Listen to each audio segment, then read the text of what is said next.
அலுவலர்களுக்கும் மத்திய அரசு மற்றும் மாநில அரசின் அமைச்சர் பெருமக்களையும் தொழில் அதிபர்கள், ஏற்றுமதியாளர்கள், வெளிநாட்டு தூதரக அதிகாரிகள், பத்திரிகை மற்றும் ஊடக நண்பர்கள் ஆகியோரையும் வருக வருக என்று வரவேற்கிறோம்.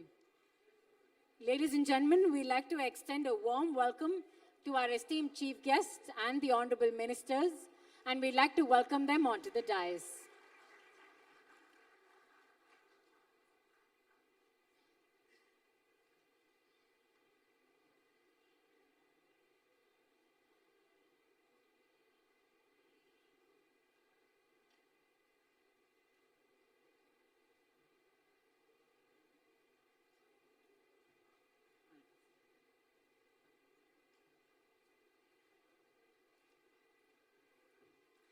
Ladies and gentlemen, if I can request you all to please continue standing.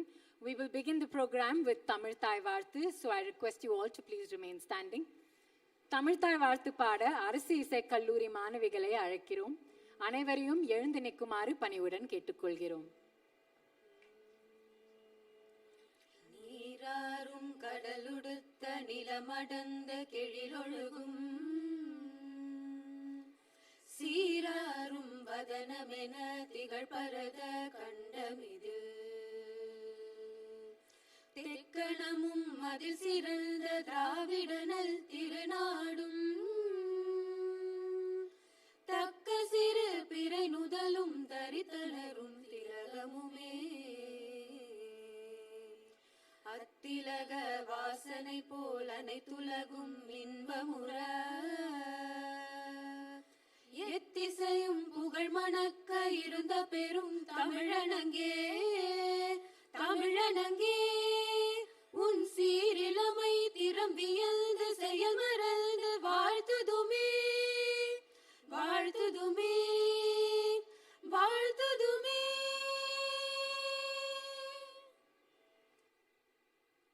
Thank you. இப்பொழுது மாண்புமிகு அமைச்சர் பெருமக்களை குத்துவிளக்கு ஏற்றி இந்த நிகழ்வை தொடங்கி வைக்குமாறு பணிவுடன் கேட்டுக்கொள்கிறோம். Ladies and gentlemen, I would now like to request our honorable chief guest and the honorable ministers to begin the program with the traditional lamp lighting ceremony. Ma'am, if you please.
Thank you. இப்பொழுது இன்றைய நிகழ்விற்கு சிறப்பு விருந்தினராக வருகை தந்திருக்கும் மாண்புமிகு அமைச்சர் பெருமக்கள் மற்றும் சிறப்பு விருந்தினருக்கும் நினைவு பரிசு வழங்கப்படுகிறது. Ladies and gentlemen, as a token of our gratitude, I now request the honorable ministers and distinguished guests present on the dais to kindly accept the mementos and the Thirukkural English edition books presented to them. I'd now like to invite Shri Santosh Kumar Sarangi, Director General of Foreign Trade, to felicitate our esteemed chief guest, Srimati Nirmala Sitharaman, the Honorable Minister for Finance and Corporate Affairs, Government of India.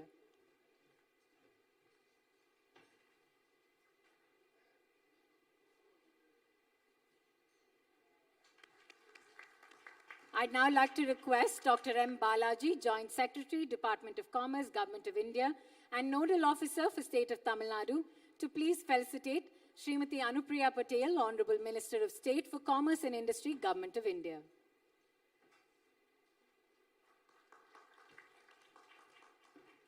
I'd now like to request Sri Arun Roy, Secretary MSME, Government of Tamil Nadu, to felicitate Dr. L. Murugan, Honorable Minister of State for Fisheries, Animal Husbandry and Dairy Farming, Information and Broadcasting, Government of India. I request Sri R. Selvam, Executive Director, Council for Leather Exports, to felicitate Thiru T.M. Anbarasan, Honorable Minister for Micro, Small and Medium Enterprises, Rural Industries, including cottage industries, small industries, and Tamil Nadu Urban Habitat Development Board, Government of Tamil Nadu. I request Dr. Shanmugasundaram, DC MEPZ, to felicitate the Honorable Consul General of Australia, Chennai, Ms. Sarah Kirliu.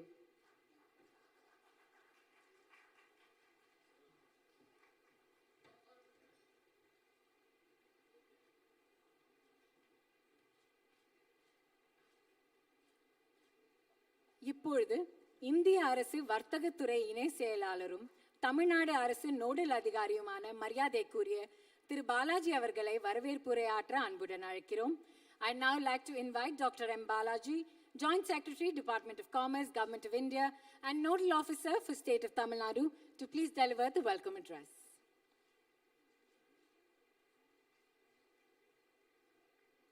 I heartily welcome the Honorable Union Finance Minister and Corporate Affairs,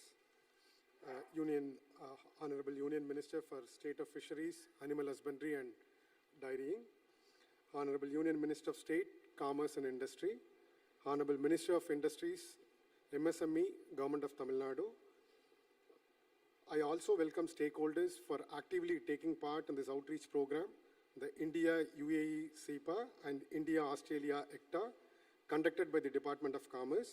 We sincerely believe that this outreach program would immensely help the trade and industry for a better clarity on the FTA. FTA is a trade expansionary, and these two new age FTAs, I'm sure, going to spin the wheels of economy faster. We are partnering with true trade surplus economies, which have higher demand propensity, and our bilateral trade with these two countries going to go up in next 5 years and create 20 lakh jobs in the next 5 years. The economic benefits this FTA is going to provide in terms of greater mobility and remittances and spiral up the production of our country and the overall economy. The state's effort, Tamil Nadu state's effort in direction of promoting exports through Tamil Nadu Export Promotion Strategy and promotion of ease of doing business at the ports will remarkably assist the state in making exports to a newer heights. I would once again like to reiterate that the Government of India stands with you, and the Department of Commerce will be part of your journey towards prosperity as a facilitator. At last, I would like to thank the team of CLE and the officials of the Department of Commerce for organizing this event.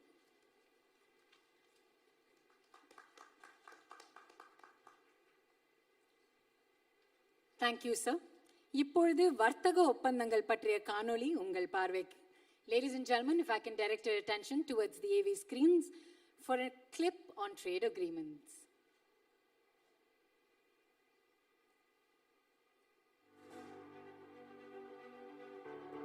Today, India and UAE's bilateral relationship is at its historical high. The leadership of both nations has an unprecedented goodwill and tremendous energy to build on the comprehensive strategic partnership and collectively embark on a journey of a prosperous and sustainable future. Today, both countries are leading trading partners of each other. While UAE is the third largest trading partner and the second largest export destination for India, India is the second largest trading partner for the UAE. The two nations now stand poised for a mutual takeoff to realize their long-term goals. India-UAE Comprehensive Economic Partnership Agreement, a landmark trade pact. CEPA will propel the two friendly nations forward towards a magnificent shared destiny. CEPA can facilitate upward mobility across economic value chains and create hundreds of thousands of employment opportunities in both countries. For UAE, products of export interest like dates, petrochemicals, and metals will see enhanced access to the large Indian market. For India, there will be enhanced market access for products cutting across sectors, particularly the labor-intensive ones like textiles, leather, gems, and jewelry. This is a comprehensive agreement covering all areas of economic cooperation. Bilateral trade is projected to increase to $100 billion in goods and $15 billion in services in 5 years. This path-breaking agreement will lead to seamless flow of goods, services, capital, technology and people, and mutually enriching and rewarding collaborations to attain sustainable growth, development and prosperity of peoples of India and the UAE. India-UAE Comprehensive Economic Partnership Agreement. History in the making. Let us join hands and welcome this new beginning.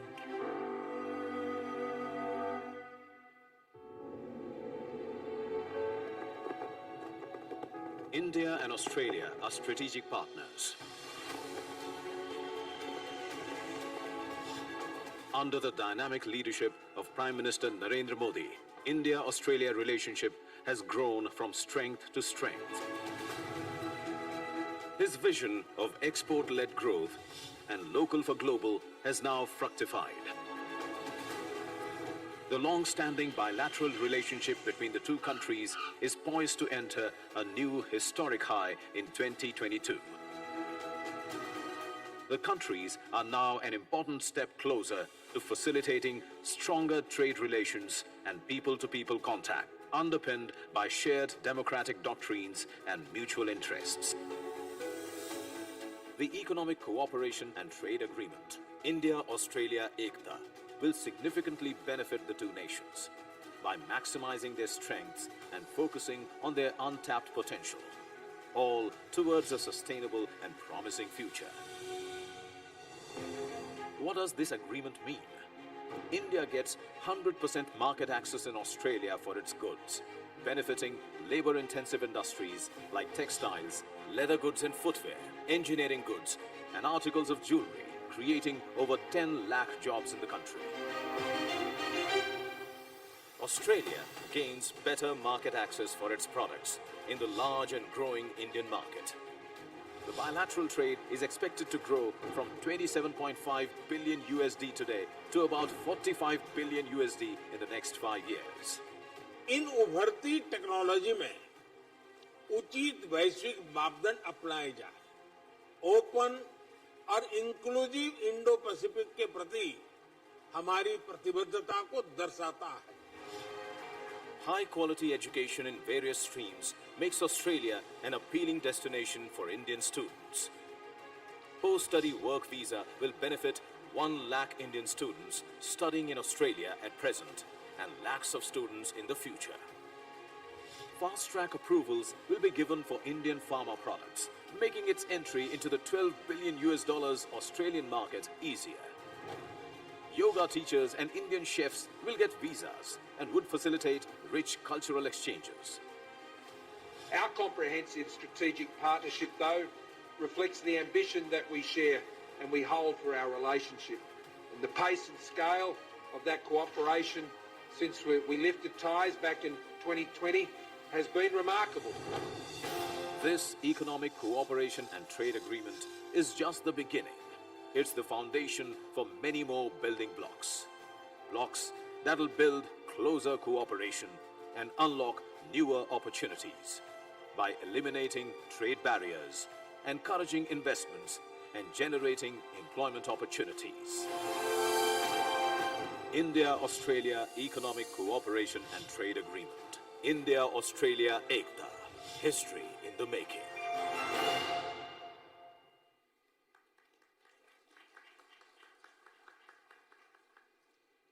இப்போது அயல்நாட்டு வர்த்தக பொது இயக்குனர் மரியாதைக்குரிய திரு சந்தோஷ்குமார் சாரங்கி அவர்களை வர்த்தக ஒப்பந்தங்கள் குறித்து விளக்க உரையாற்றுமாறு அன்புடன் அழைக்கிறோம்.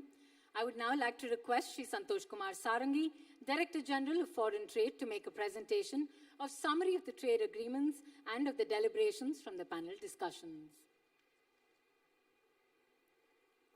Honorable Minister, Finance and Corporate Affairs, Madam Nirmala Sitharaman, MOS, Honorable Minister of State, Commerce and Industry, Madam Anupriya Patel, Honorable MOS Dr. L. Murugan, Minister for Fisheries, Animal Husbandry, Dairying and Information Broadcasting, Government of India.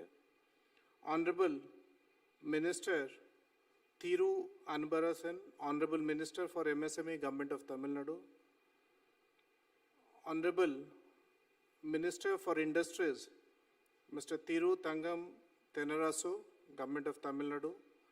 Dignitaries on the dais and friends from the industry and exporting fraternity of Tamil Nadu, friends from the media.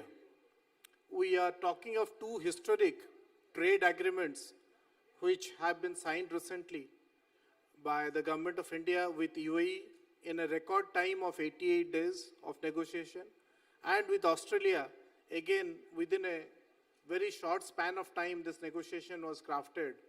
And this was in the background of India having achieved the highest ever export from our country of 673 billion US dollars. And the credit for all of it goes to you.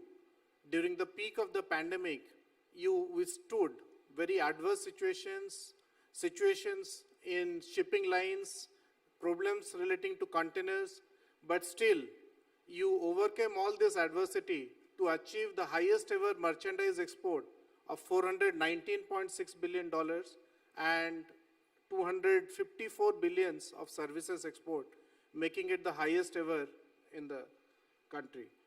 Madam, in the morning session, there was a panel discussion where people from across sectors, pharmaceutical, leather and footwear, marine products, agriculture, and many more sectors actually participated and discussed the prospects relating to this FTA. And what I saw sitting in the audience was a lot of optimism, a lot of sensing of opportunities, and a sentiment where our industry, our exporters have the willingness to take on the risk and face the world. That earlier apprehension of being protected, of being insulated is almost totally gone. And now I can see that our exporters, our industries sense opportunities in the emerging world order. I'll give a brief overview of our FTAs with UAE as well as Australia. As you know, for India, UAE is our third largest trading partner and is our second largest export destination after US. Similarly, for UAE, we are the second largest trading partner and we are the largest export destination as far as UAE is concerned. They have been a big investor in India, and over the last 2 decades, they have invested about $11.4 billion in India and have committed an investment of $75 billion in the years to come as strategic partner of India. What is more important is we have 1/3 of Indian nationals living in UAE, and the remittances by them is also substantial. Similarly, Australia is a Commonwealth nation like we are. We have similar legal systems, and our bilateral trade in goods was about $22 billion in 2021. Our exports were, this is slightly dated, our exports were about $7.6 billion to Australia, and our imports were in the range of $15 billion. Australia is the 17th largest trading partner for India, and we are the 9th largest trading partner for Australia. We have a large Indian diaspora in Australia which makes significant contribution, and they are the second highest tax-paying diaspora after the British. If you look at the population size, UAE in terms of population looks small, in terms of GDP size also looks small. But as panelists in the morning very aptly brought it out, that UAE also provides as the economic gateway to the CIS countries, to other Gulf countries, as well as to African countries. So from that perspective, UAE is extremely important. Australia is one of the developed countries with a per capita income of $51,000. And from that point of view, is also a potentially a big market. If you look at their merchandise imports, India's was about 484 billion last year. It was about $600 billion this year, and UAE's was 262, and Australia's was 214 billion.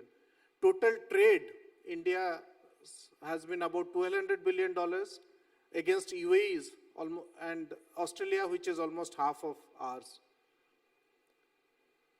If we look at UAE, we see a lot of complementarity in the way our trade and merchandise happens. We are a large importer of petroleum from UAE, and we also import substantial amount of gold, which is again processed and re-exported to different parts of the world.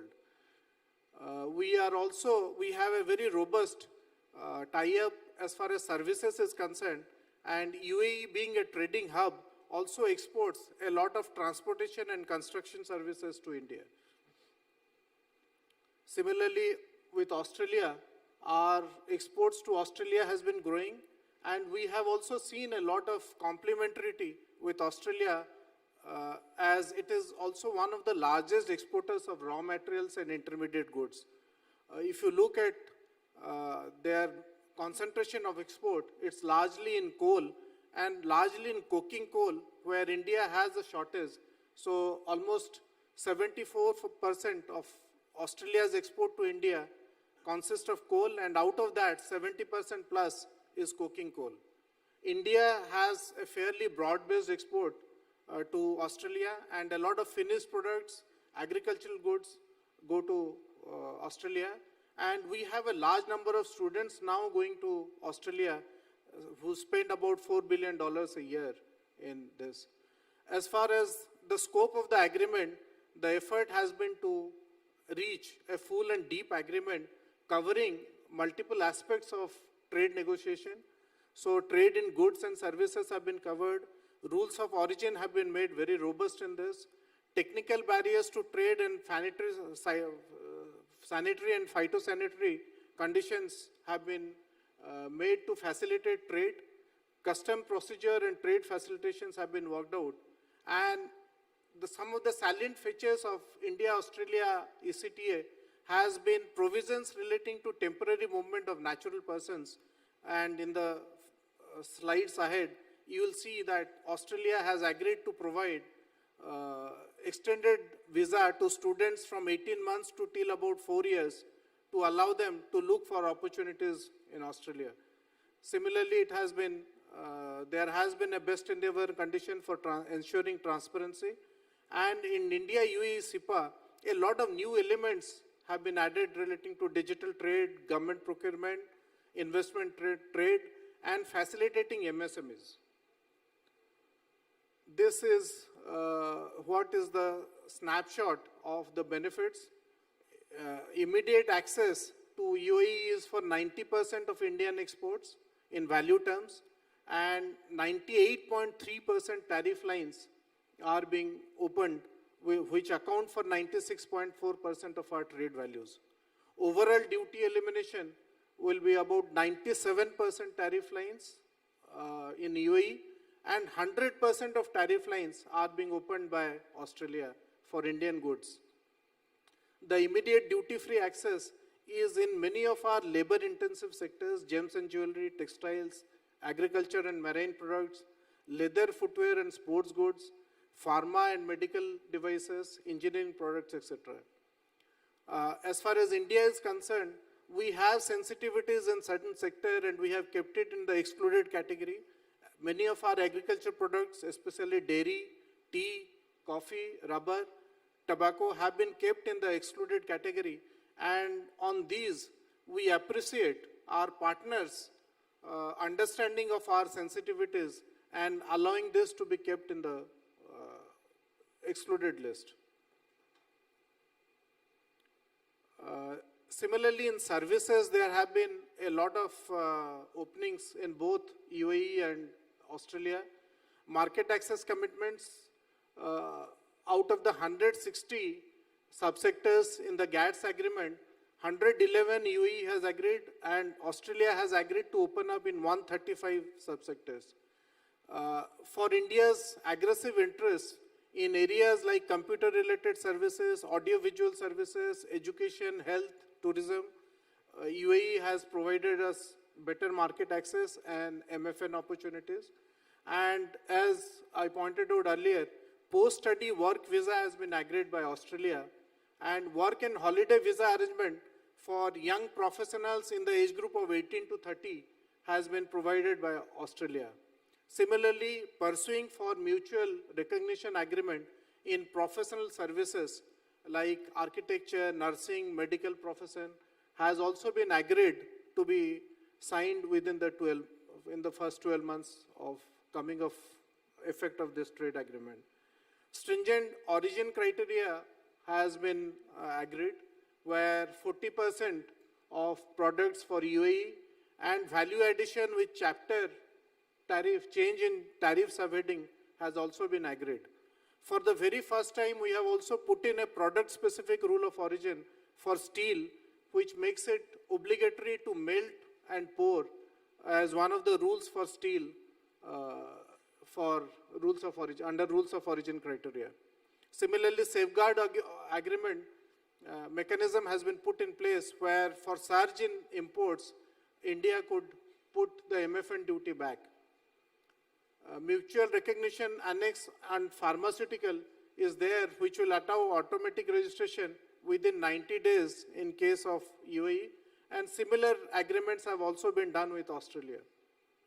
These are some of our projections where against the present level of about 29 billion of exports to UAE, we plan to add another $14 billion to make it a total of about $43 billion of exports to UAE in next 5 years, creating about 10 lakh jobs. Similarly, in Australia, we intend to go from the present level of about $7.5 billion to add another 10 billion in next 5 years. And this is where the optimism and enthusiasm of our exporting fraternity will play a big role in future. We have seen a whole of government approach in this, and we have got the backing of all the ministries, and especially I must thank Honorable Finance Minister for fully backing these two FTAs and giving her personal blessings just before it was signed by the cabinet, it was approved by the cabinet. We have had extensive and multiple industry consultation, and I must thank the industry in Tamil Nadu and elsewhere for solidly backing some of the India's offers which we are making to our partner countries. There was a lot of consensus building effort, and which was seen in the quick turnaround of the FTA negotiation. And we also learned from some of the anecdotal evidences as well as our past experiences with the earlier FTAs. As far as Tamil Nadu is concerned, we can see that many of the areas in which we have got tariff concession is also one of the strong areas of Tamil Nadu. Whether it is textiles, products of iron and steel, auto components, three-wheelers, textile materials, footwear and leather goods, these are all areas where Tamil Nadu is extremely competitive and strong, and its current export to Australia is about $350 million, and we hope that in the next couple of years, exporters are able to multiply this. Similarly, as far as UAE is concerned, Tamil Nadu exports about $1.4 billion worth of exports to UAE, and here also the opportunities are similar in motor vehicles, in gold and metal jewelry, in textile products, spices, a lot of areas, marine products, where Tamil Nadu is extremely strong, are also the areas in which duty concessions, tariff concessions have been agreed upon. So both in terms of services as well as in goods, Tamil Nadu has a lot of advantage in leveraging these FTAs and multiplying its exports to these two countries, and we hope that in the days to come, the exporter community from Tamil Nadu will definitely leverage and and substantially gain from these two agreements. Thank you very much.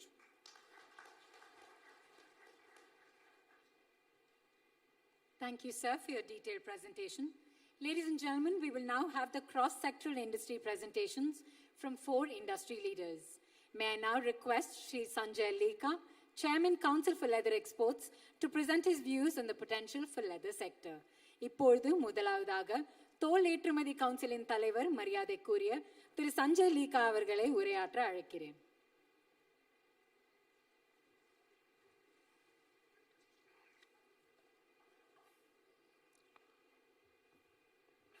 Thank you.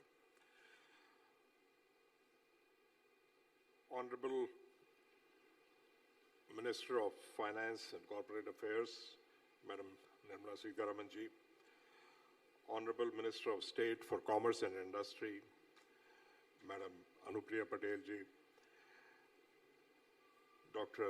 L. Murugan, Honorable Minister of State for Fisheries, Animal Husbandry and Dairying, Information and Broadcasting,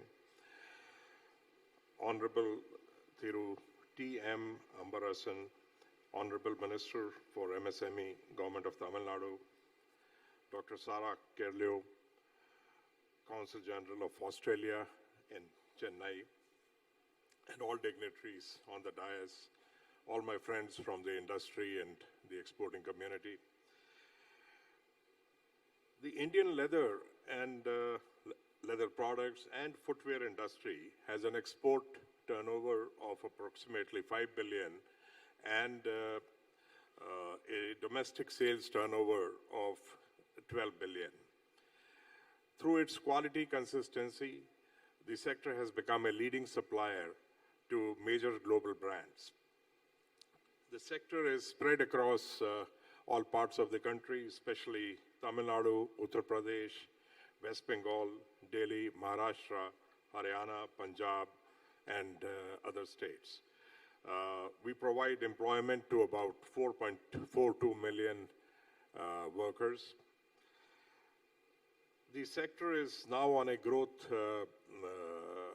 direction, and we expect to reach a turnover of 10 billion in exports and 20 billion in the domestic by 2025-26. This is actually going to happen by utilizing optimally all the opportunities that are coming our way. We in the leather industry would like to express our sincere thanks and gratitude to our Honorable Finance Minister, Madam Nirmala Sitharaman ji, for announcing the duty-free scheme for import of critical inputs in the Union Budget 22-23, and also for the announcement of the Indian Leather Development Program for 21-26 with an outlay of 1,700 crores. Thank you, ma'am. These major schemes will help us in achieving our envisaged growth and will ensure that the industry is able to reach the levels that we are wanting to take it to. We also thank the government of Tamil Nadu for their support, for their continued support to the leather industry and the leather sector in Tamil Nadu. Thank you, sir. The leather sector has been traditionally exporting to Europe, but has also been able to make significant inroads into new markets, into rather new major markets like the United States, the Middle East, Australia, and we expect that these new agreements will help in taking our share of bilateral trade in both Australia and UAE to a new level. The India-UAE Comprehensive Economic Partnership Agreement and the India-Australia Economic Cooperation and Trade Agreement have provided zero duty in UAE and Australia for leather products and footwear. Hence, this duty exemption will provide the required stimulus to significantly enhance our exports to these countries. Ma'am, since there is a huge domestic market in India, we also hope that the trade agreements will facilitate investments in the leather sector. and these will help in turn to scale up the industry. The United Arab Emirates is the largest market for Indian leather industry in the Middle East region. It is also the gateway for the African market. And incidentally, ma'am, India has an offensive interest in UAE in respect of leather products and footwear, as our exports of these items is to the tune of 80 million, whereas the import is under 8 million from the UAE. Currently, our market share in the UAE is only 6.43%, but considering the good prospects that this agreement will bring, we expect that there will be a 15%, minimum 15% CAGR that we expect in the next 5 years, and this will take us to a level of at least 200 million from the current $80 million. Similarly, India's exports of leather products and footwear to Australia was about 75 million during 2020-21. We have a market share of only 3.79% in Australia, and as such, there is a huge potential for us to be able to increase and enhance our market share. Aided by the duty-free facility provided by India-Australia ECTA, the export of leather products and footwear from India to Australia are expected to increase to a level of about 160 million in the next 4 years. Ma'am, currently all overseas investors are looking to invest in the leather sector, and hence we humbly request the Honorable Finance Minister for kind consideration of extending the production-linked incentive scheme to the leather products and footwear sector. The PLI scheme will help in attracting investment, an almost immediate investment of 5,000 to 7,000 crores to bring in economies of scale in the leather products and footwear industry. And it will also provide opportunity to both domestic firms and exporters to invest in the sector. Ma'am, this will also help in generating additional employment of 6.5 lakhs in a very short time in this sector across the country. As I stated earlier, the leather industry looks forward to optimum utilization of the duty exemption provided by trade agreements and significantly enhance our market share in UAE and Australia in the coming years. Thank you very much, ma'am.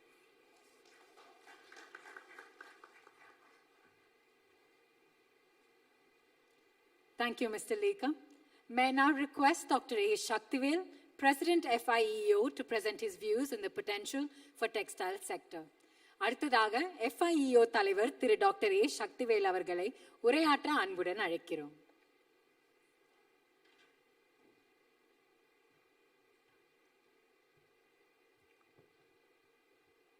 Good evening, ladies and gentlemen. Our respected Honorable Minister of Finance, Mrs. Nirmala Sitharaman, respected Honorable Minister for Fisheries, Mr. L. Murugan, respected Madam Minister of State, Commerce and Industry, Srimati Anipriya Patel, our Tamil Nadu Honorable Minister for MSME, Mr. Anbarasan, our industry friend, Dr. Sarangi, DGFT, other officials on the dais, and fellow exporters, once again, good evening to all. This is a great opportunity for textile and apparels for doing business with the UAE as well as Australia.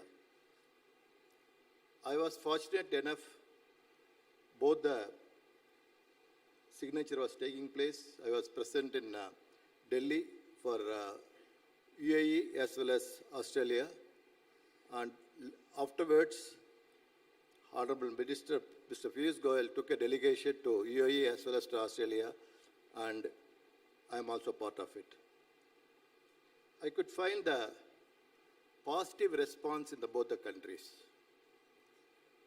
Immediately after signing, in UAE, we went along with the Honorable Minister, we could see that the people who has got a lot of money in UAE want to invest in India.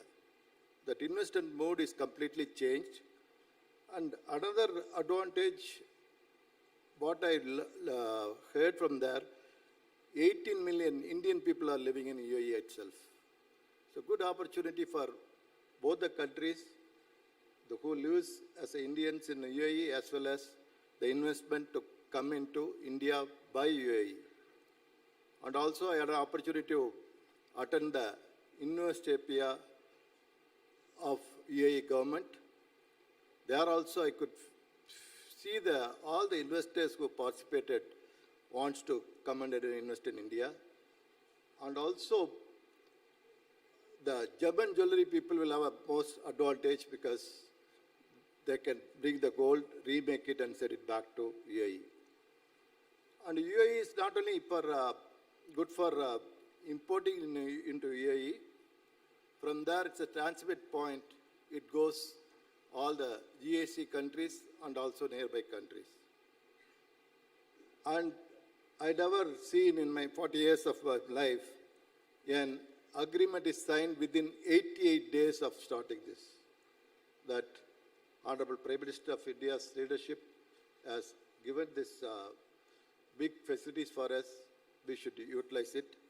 As apparel and textile is concerned, we do about nearly 2 billion export to UAE, and definitely this will grow in further years. Same thing with Australia. We went to first Melbourne, then second we went to Sydney, and third Perth. All the places we are a business meeting along with the investors in Australia. What they were saying that so far, I think that 90% of import is from China, and they are looking for good country to import, and they find India is going to be the best country for them. The response is so good. Even the former Prime Minister, Mr. Tony Blair, also came down to that for the investors meet, and he also said in positive way. The Perth is one place that in Australia it never touched upon by the Indians, even though a lot of Indians lives there. But there is a good opportunity for the textile exporters and apparel exporters to do business with the Perth also. See, Australia is a big continent. It's a huge continent.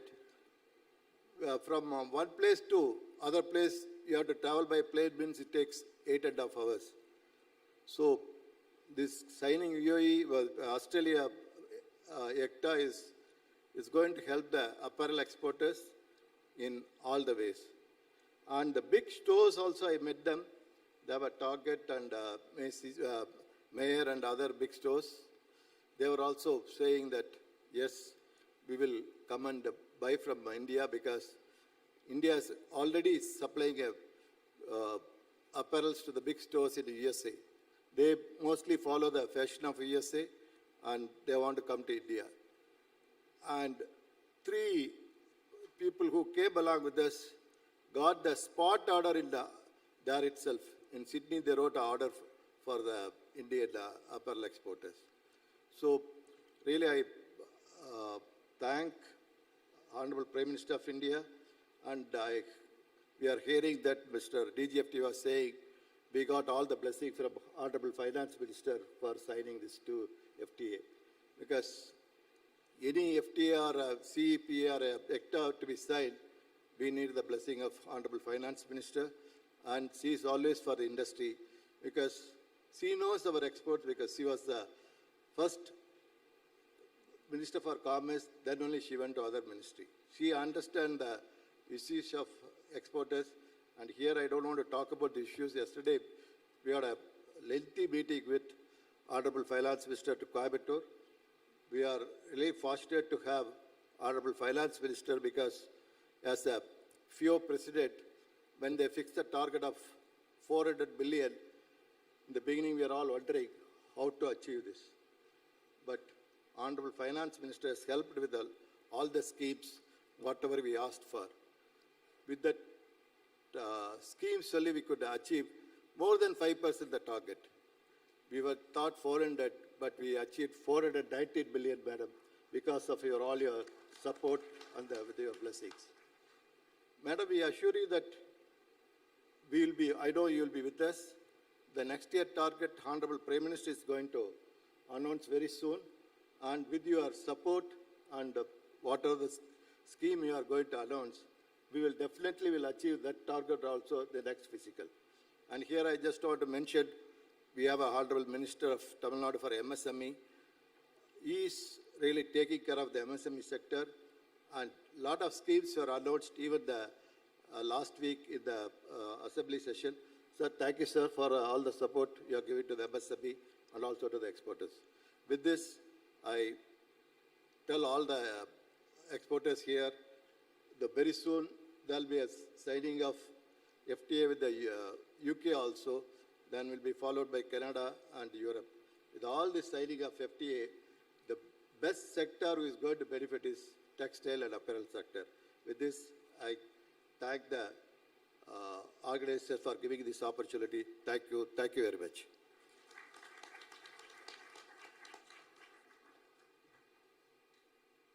Thank you, sir. அடுத்ததாக Bharat FIH limited நிர்வாக இயக்குனர் மரியாதைக்குரிய திரு George ஃபோல்கர் அவர்களை தன்னுடைய கருத்துக்களை பதிவு செய்யுமாறு அன்புடன் அழைக்கிறோம். Ladies and gentlemen, I'd like to extend a warm welcome to Mr. George Folger, Managing Director, Bharat FIH Limited, to please present his views on the potential for electronic sector.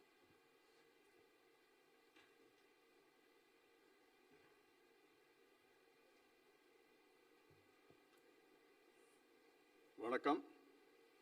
Good afternoon. It's Honorable Finance Minister, Corporate Affairs, Ms. Sitharaman. It's always a pleasure to see you, ma'am. Honorable Minister of State for Commerce, Ms. Patel. Honorable Ministers from Tamil Nadu, Dr. Karliu. Our respected government officials from Tamil Nadu and elsewhere. Friends, I think it's a pleasure to be here in your midst.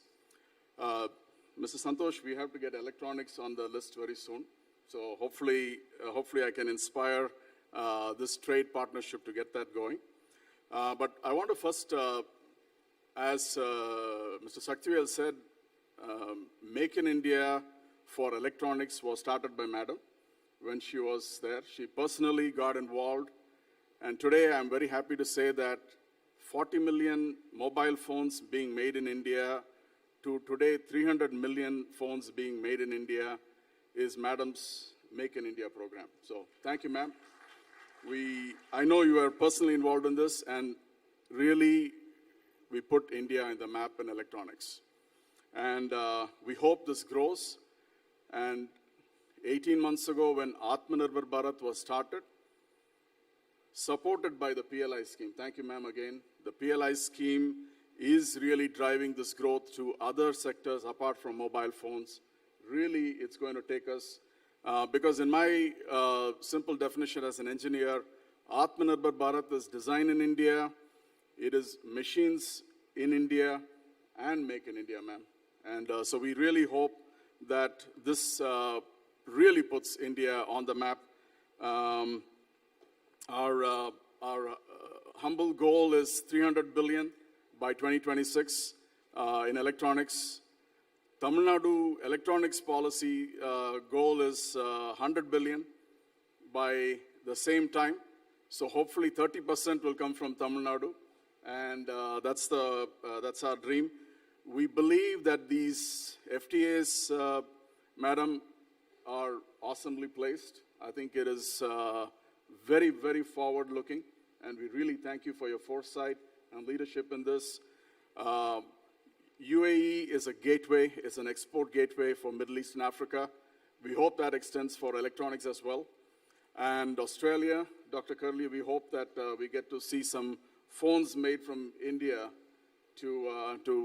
we do make good phones here, right here in Chennai.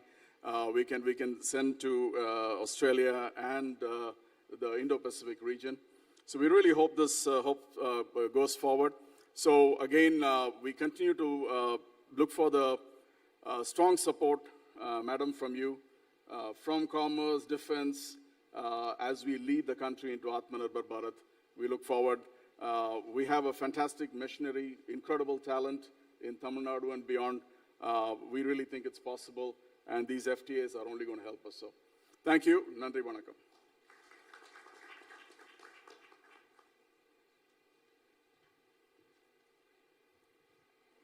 Thank you, sir. அடுத்ததாக Saint Cobain நிறுவனத்தின் நிர்வாக இயக்குனர் திரு Unnikrishnan AR அவர்களை உரையாற்ற அழைக்கிறோம். I'd now like to request Mr. Unnikrishnan A.R., Managing Director, Saint Gobain, to please present his views on the engineering sector.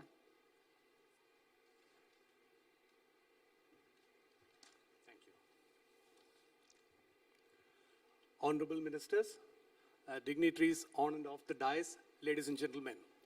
It's really indeed a pleasure today being part of the celebration, as I would call it, especially for us, as UAE and Australia happen to be the number 1 and number 2 destinations for our exports from India, and that too from Tamil Nadu. That too from Tamil Nadu, just 50 kilometers from where we sit today. First, let me compliment the government on the timing of this comprehensive economic partnership agreement and the FTAs with both UAE and Australia. When the whole world is looking for alternate sources for sourcing materials and services beyond China.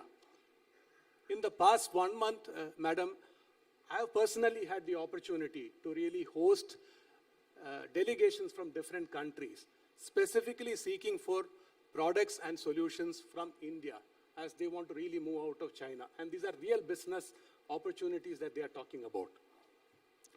So almost all the categories brought under this FTA are on a reciprocal basis. I think this is a big difference compared to some of the FTAs that we had in the past with ASEAN, where it was not in favor of India. It was not necessarily reciprocal, but this time I think that's been taken care of. So really compliment on that point. The advanced and engineering products are already exported from India to both UAE and Australia. This FTA can further enhance our market reach, attractiveness, and also the scale that we do from India. Engineering products exports to Australia last year is around 1.2 billion, and 80% of those items are today dutiable, at least at a 5% level. And the exports, engineering exports to UAE is around 4.4 billion. Again, most of it is dutiable. I think this FTA would significantly help in terms of increasing the attractiveness of exports from India from that point of view. Manufacturing would surely be an advantage for India over Australia, for sure, though not necessarily with UAE. I must also admit that. We would, however, need to overcome challenges in terms of the cost competitiveness, more from the energy, logistics, and capital goods availability. My friend Josh spoke about machines in India. We are far from that today. I think we need more capital goods, capital machines manufactured in India. That's a lacuna that we have. The trade agreements should therefore be complemented with industries, with initiatives for lowering the cost of energy for the country in many sectors, improve the port and the associated infrastructure, and also attracting capital goods manufacturing in the country. Australia, and in future, I know that EU and UK trade agreements are also in the pipeline, are high-cost countries as far as manufacturing is concerned. And thus, the trade treaties would definitely help in terms of the engineering goods and building materials exports from the country. On sectors where cost of energy is significant, Madam, we do have a disadvantage with UAE, with reciprocal duty reduction at this point in time. But I'm sure we can overcome that over a period of time. Apart from engineering products, I see huge opportunity for engineering services. They would have a significant upside possibility with the CEPA. My recent experience of our global CEO who visited India recently really complimented on the engineering expertise and the agility available in India. And he now wants to set up for the global facilities engineering capability out of India. So that's a big advantage for, especially for the state of Tamil Nadu. And Tamil Nadu in particular has great opportunity and potential to exploit this opportunity in engineering design, detail engineering, architectural services, urban planning, landscape architectural, and so on. ESG, environment, social, and governance, is turning out to be an important topic across the globe. Service sector from India in this ESG space can significantly benefit from the easy market access provided by these agreements. Madam, last for me to conclude, as a follow-up on this important trade agreement, I am sure the government would be setting up cross-functional, cross-industry, and cross-stakeholder task forces to see that specific actions are taken to accomplish the trade outcome targeted from these treaties. Thank you for inviting me. Thank you for your attention.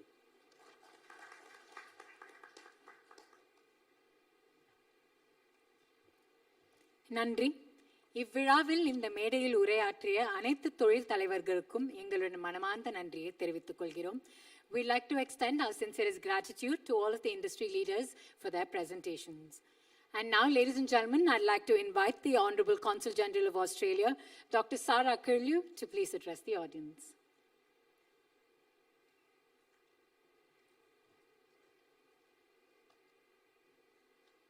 Vanakkam.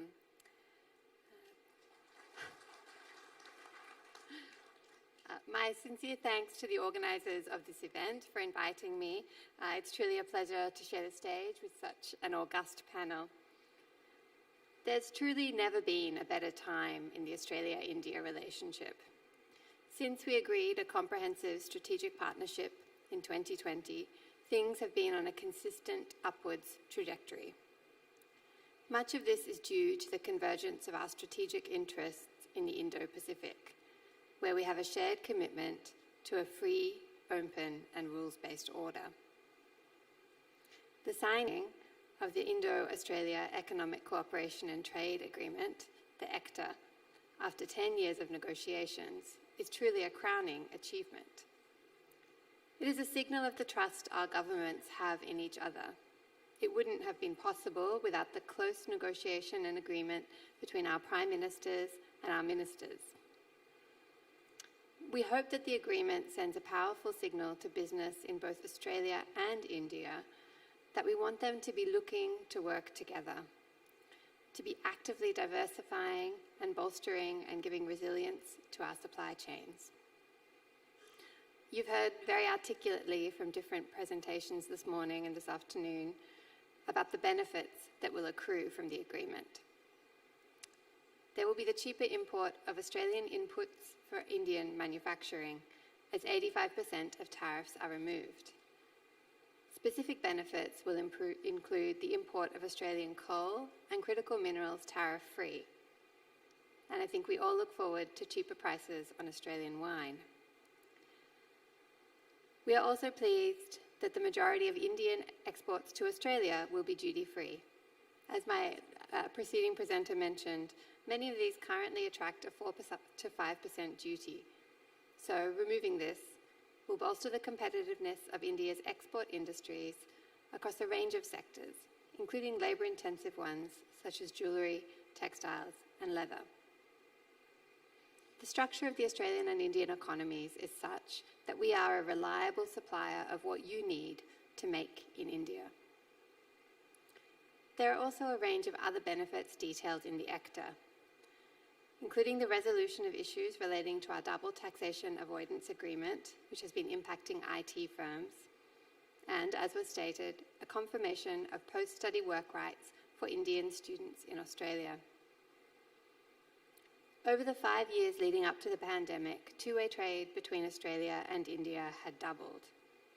We hope that once ECTA comes into force, we'll see at least a further doubling over the next 5 years, taking two-way trade between us to close to 50 billion Australian dollars. But Australia isn't just relying on the FTA to drive our economic links. We've also announced an update to our India economic strategy. This builds on a very detailed document issued in 2018, which identified 10 sectors and 10 states of greatest potential for our economic relationship.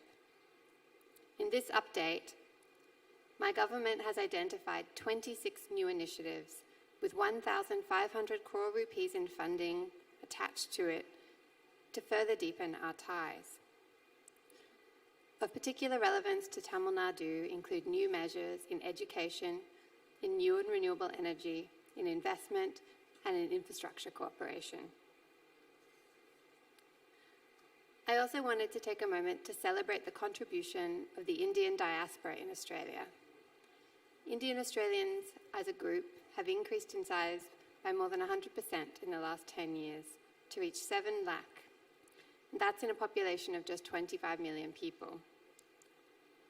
Our diaspora community is an asset to business, knowing how to work and operate in both countries, forming a living bridge between us.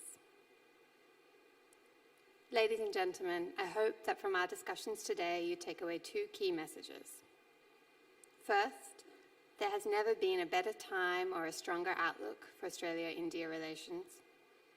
And second, that Australia is not only seized of the potential of the Indian market, but willing to invest our time, effort and money to capitalise on those outcomes. I look forward to working with you to take Australia-India economic relations to new heights.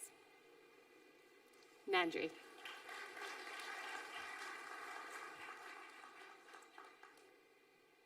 Thank you, Doctor. இப்பொழுது மாண்புமிகு குறு சிறு மற்றும் நடுத்தர தொழில் நிறுவனங்களின் அமைச்சர் அவர்களை சிறப்புரையாற்றுமாறு அன்புடன் அழைக்கிறோம். Ladies and gentlemen, it is indeed my pleasure and privilege to request Thiru T.M. Anbarasan avargal, Honorable Minister for MSME, Rural Industries, including cottage industries, small industries and Tamil Nadu Urban Habitat Development Board, Government of Tamil Nadu, to please address the audience. இந்திய ஐக்கிய அரபு Emirates Australia ஒப்பந்தங்கள் குறித்து தொழில் நிறுவனங்களுடன் கலந்துரையாடல் கூட்டத்திற்கு தலைமையேற்று உரையாற்ற வருகை தந்துள்ள ஒன்றிய அரசினுடைய மாண்புமிகு நிதி மற்றும் பெருநிறுவன விவகாரத்துறை அமைச்சர் மரியாதைக்குரிய திருமதி நிர்மலா சீதாராமன் அவர்களே, வாழ்த்துறை வழங்க வருகை தந்திருக்கிற மாண்புமிகு வர்த்தக மற்றும் தொழில்துறை இணை அமைச்சர் திருமதி அனுபிரியா பட்டேல் அவர்களே, மாண்புமிகு மீன்வளம், கால்நடை, பால்வளம், தகவல் மற்றும் ஒலிபரப்புத்துறையினுடைய இணையமைச்சர் முனைவர்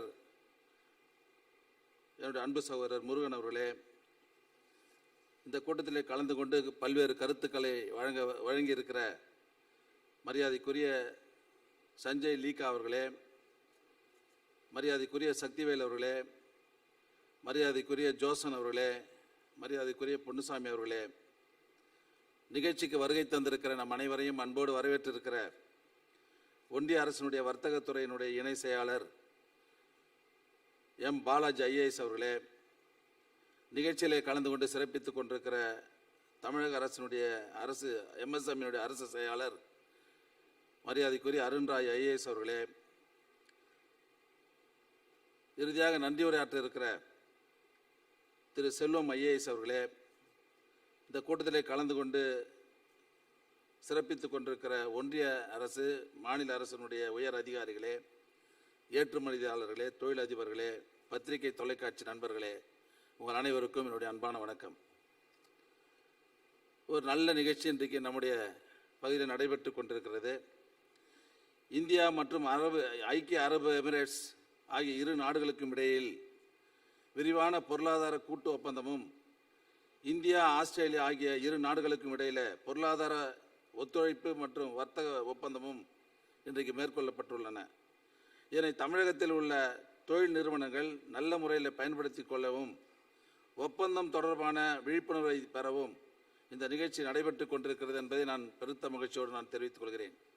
இன்றைக்கு இந்தியா, ஐக்கிய அரபு எமிரேட்ஸ் இடையிலான CEPA ஒப்பந்தத்தின்படி ஐக்கிய அரபு எமிரேட்ஸ் நாட்டிற்கு நமது மொத்த ஏற்றுமதி மதிப்படிப்படையில் 90% பொருட்களுக்கு உடனடியாக வரி விலக்கு அளிக்கப்படுகிறது என்பதை நான் தெரிவித்துக் கொள்கிறேன். அதே போல இந்தியா, ஆஸ்திரேலியா இடையிலான ECTA ஒப்பந்தமானது இந்தியாவிலிருந்து ஆஸ்திரேலியாவுக்கு ஏற்றுமதி செய்யும் 98% பொருட்களுக்கு 0% வரி விதிப்பு உடனடியாக அமலுக்கு வர இருக்கிறது என்பதையும் இந்த நேரத்தில் நான் தெரிவித்துக் கொள்கிறேன். இந்த ஒப்பந்தம் இந்தியாவில் உள்ள தொழில் நிறுவனங்களின் செயல்பாடுகளுக்கு உத்வேகத்தை அளிக்கவும், மற்ற நாட்டு நிறுவனங்களுடன் போட்டியிடும் தன்மையும் அதிகரிக்கும் பெரிதும் உதவும் என்பதில் எந்தவித சந்தேகமும் இல்லை.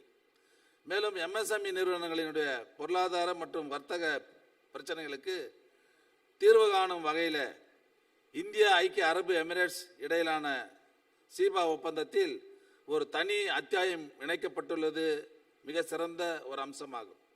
MSME நிறுவனங்கள் பயனடையும் வகையில் இரு நாட்டின் பிரதிநிதிகளை உள்ளடக்கிய சிறு மற்றும் நடுத்தர தொழில் நிறுவனங்களுக்கான கமிட்டி அமைக்கப்பட்டுள்ளதும் மிக சிறந்த வரவேற்பை பெற்றிருக்கிறது. தமிழ்நாட்டிலிருந்து ஐக்கிய அரபு எமிரேட்ஸுக்கு பம்புகள், மசாலா பொருட்கள், முத்துக்கள், ஆபரணங்கள், பொறியியல் பொருட்கள், காகிதம், காகித அட்டை பொருட்கள், வாகனங்கள் போன்றவை ஏற்றுமதி செய்யப்பட்டு வருகிறது. குறிப்பாக கொரோனா பெருந்தொற்றிற்கு பிறகு தமிழ்நாட்டிலிருந்து ஐக்கிய அரபு எமிரேட்ஸுக்கு 2021-22 ஆண்டில் இதுவரை ரூபாய் 11,000 கோடி மதிப்புடைய பொருட்கள் ஏற்றுமதி செய்யப்பட்டிருக்கிறது என்பதை நான் தெரிவித்துக் கொள்கிறேன். இதேபோன்று தமிழகத்திலிருந்து ஆஸ்திரேலியாவுக்கு ஜவுளி ஆயத்த ஆடைகள், தோல் காலணி, மரச்சாமான்கள், இயந்திரங்கள், மின் சாதன பொருட்கள், தானியங்கி வாகனங்கள், வாகன உதிரி பாகங்கள், தென்னைநார் பொருட்கள் போன்ற பொருட்கள் ஏற்றுமதி செய்யப்பட்டு வருகிறது. கொரோனா பெருந்தொற்றுக்கு பிறகு தமிழ்நாட்டிலிருந்து ஆஸ்திரேலியாவுக்கு 2021-22 ஆண்டில் இதுவரை ரூபாய் 2,700 கோடிக்கு மதிப்புள்ள பொருட்கள் ஏற்றுமதி செய்யப்பட்டிருக்கிறது. உதாரணமாக இந்தியாவிலிருந்து ஐக்கிய அரபு எமிரேட்ஸுக்கு ஏற்றுமதியாகும் பின்னல் ஆடைகளில் 50% திருப்பூரிலிருந்து ஏற்றுமதி செய்யப்படுகிறது. ஐக்கிய அரபு எமிரேட்ஸ் மற்றும் வளைகுடா பகுதிகளுக்கு அதிக அளவில் ஏற்றுமதி செய்யும் பாகிஸ்தான் மற்றும் பங்களாதேஷ் போன்ற நாடுகளுடன் தமிழ்நாடு உற்பத்தியாளர்கள் போட்டியிட CEPA ஒப்பந்தம் பெரிதும் உதவும் என்பதில் எந்தவித சந்தேகமும் இல்லை. அது மட்டுமில்லாமல் மதுரை மல்லி, பட்டன் ரோஸ், லில்லி, சாமந்தி போன்ற புவிசார் குறியீடு பெற்றுள்ள பாரம்பரிய மலர்கள் தமிழ்நாட்டிலிருந்து துபாய்க்கு ஏற்றுமதி செய்வதற்கு அதிக வாய்ப்புகள் ஏற்படும் என்பதும் தெரிவித்துக் கொள்கிறேன். தமிழ்நாட்டின் பாரம்பரிய தொழில்களான ஜவுளி, ஆட்டோமொபைல் நிறுவனங்களுடன் மின்னணுவியல், பாதுகாப்பு, ஏரோஸ்பேஸ், புதுப்பிக்கத்தக்க எரிசக்தி ஆகியவற்றிலும் இது நம் நிறுவனங்கள் முன்னணியில் உள்ளது.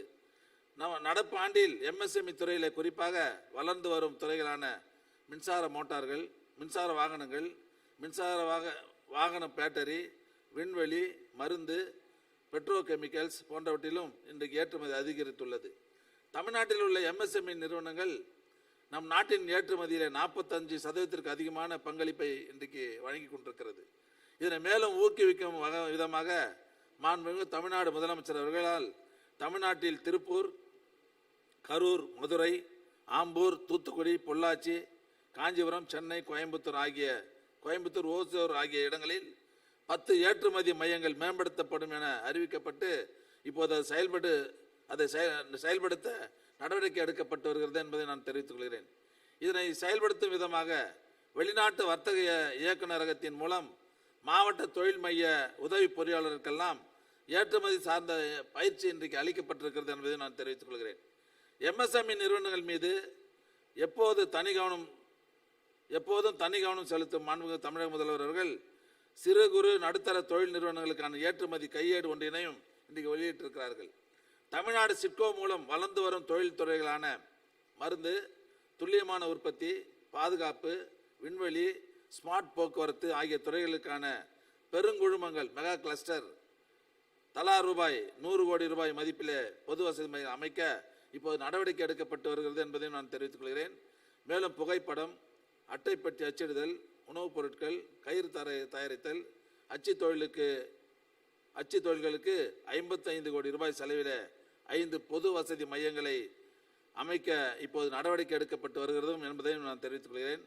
ஆக நமது பாரம்பரிய தொழில்களில் ஒன்றான தென்னைநார் கயிறு உற்பத்தி மற்றும் அதன் மதிப்பு கூட்டப்பட்ட பொருட்களுடைய ஏற்றுமதியை அதிகரிக்க கோயம்புத்தூரில் 5 கோடி ரூபாய் செலவில் தமிழ்நாடு கயிறு வணிக மேம்பாட்டு நிறுவனம் கடந்த சட்டமன்ற கூட்டத்தில் அறிவிக்கப்பட்டு இப்போது செயல்பாட்டுக்கு வர இருக்கிறது என்பதையும் நான் தெரிவித்துக் கொள்கிறேன். மாண்புமிகு தமிழக முதல்வர்களுடைய தலைமையில் திராவிட முன்னேற்ற கழக அரசு பொறுப்பேற்ற குறுகிய காலத்தில் மாண்புமிகு முதல்வர்களுடைய வழிகாட்டுதலின்படி MSME நிறுவனங்களுக்கு முக்கியத்துவம் அளிக்கும் வகையில் ரூபாய் 240 கோடி முதலீட்டில் 2,545 வேலைவாய்ப்புகளை உருவாக்கும் 10 ஏற்றுமதி சார்ந்த புரிந்துணர்வு ஒப்பந்தங்கள் போடப்பட்டுள்ளன. இந்த நிறுவனங்களின் தொழிற்சாலைகளை அமைக்கும் பணிகள் இப்போது தமிழகத்தில் நடைபெற்று வருகிறது என்பதையும் இந்த நிகழ்ச்சியில் நான் தெரிவித்துக் கொள்ள கடமைப்பட்டிருக்கிறேன். தமிழ்நாட்டின் ஏற்றுமதியை 2030ஆம் ஆண்டிற்குள் 100 பில்லியன் அமெரிக்க டாலராக உயர்த்தும் மாண்புமிகு தமிழக முதல்வருடைய இலக்கினை அடைய மாண்புமிகு தமிழக முதல்வருடைய வழிகாட்டுதலின்படி அனைத்து உதவியும் வழங்கப்படும் என்ற உறுதியை அளித்து நாம் அனைவரும் ஒன்றிணைந்து செயல்பட்டு தமிழகத்தை தொழில் வளர்ச்சியிலும் ஏற்றுமதியிலும் முதலிடத்து கொண்டு வர உறுதியேற்போம் என கூறி இந்த நிகழ்ச்சியில் கலந்து கொள்கிற நல்ல வாய்ப்பை வழங்கிய அனைவருக்கும் நன்றி சொல்லி விடைபெறுகிறேன். நன்றி, வணக்கம்.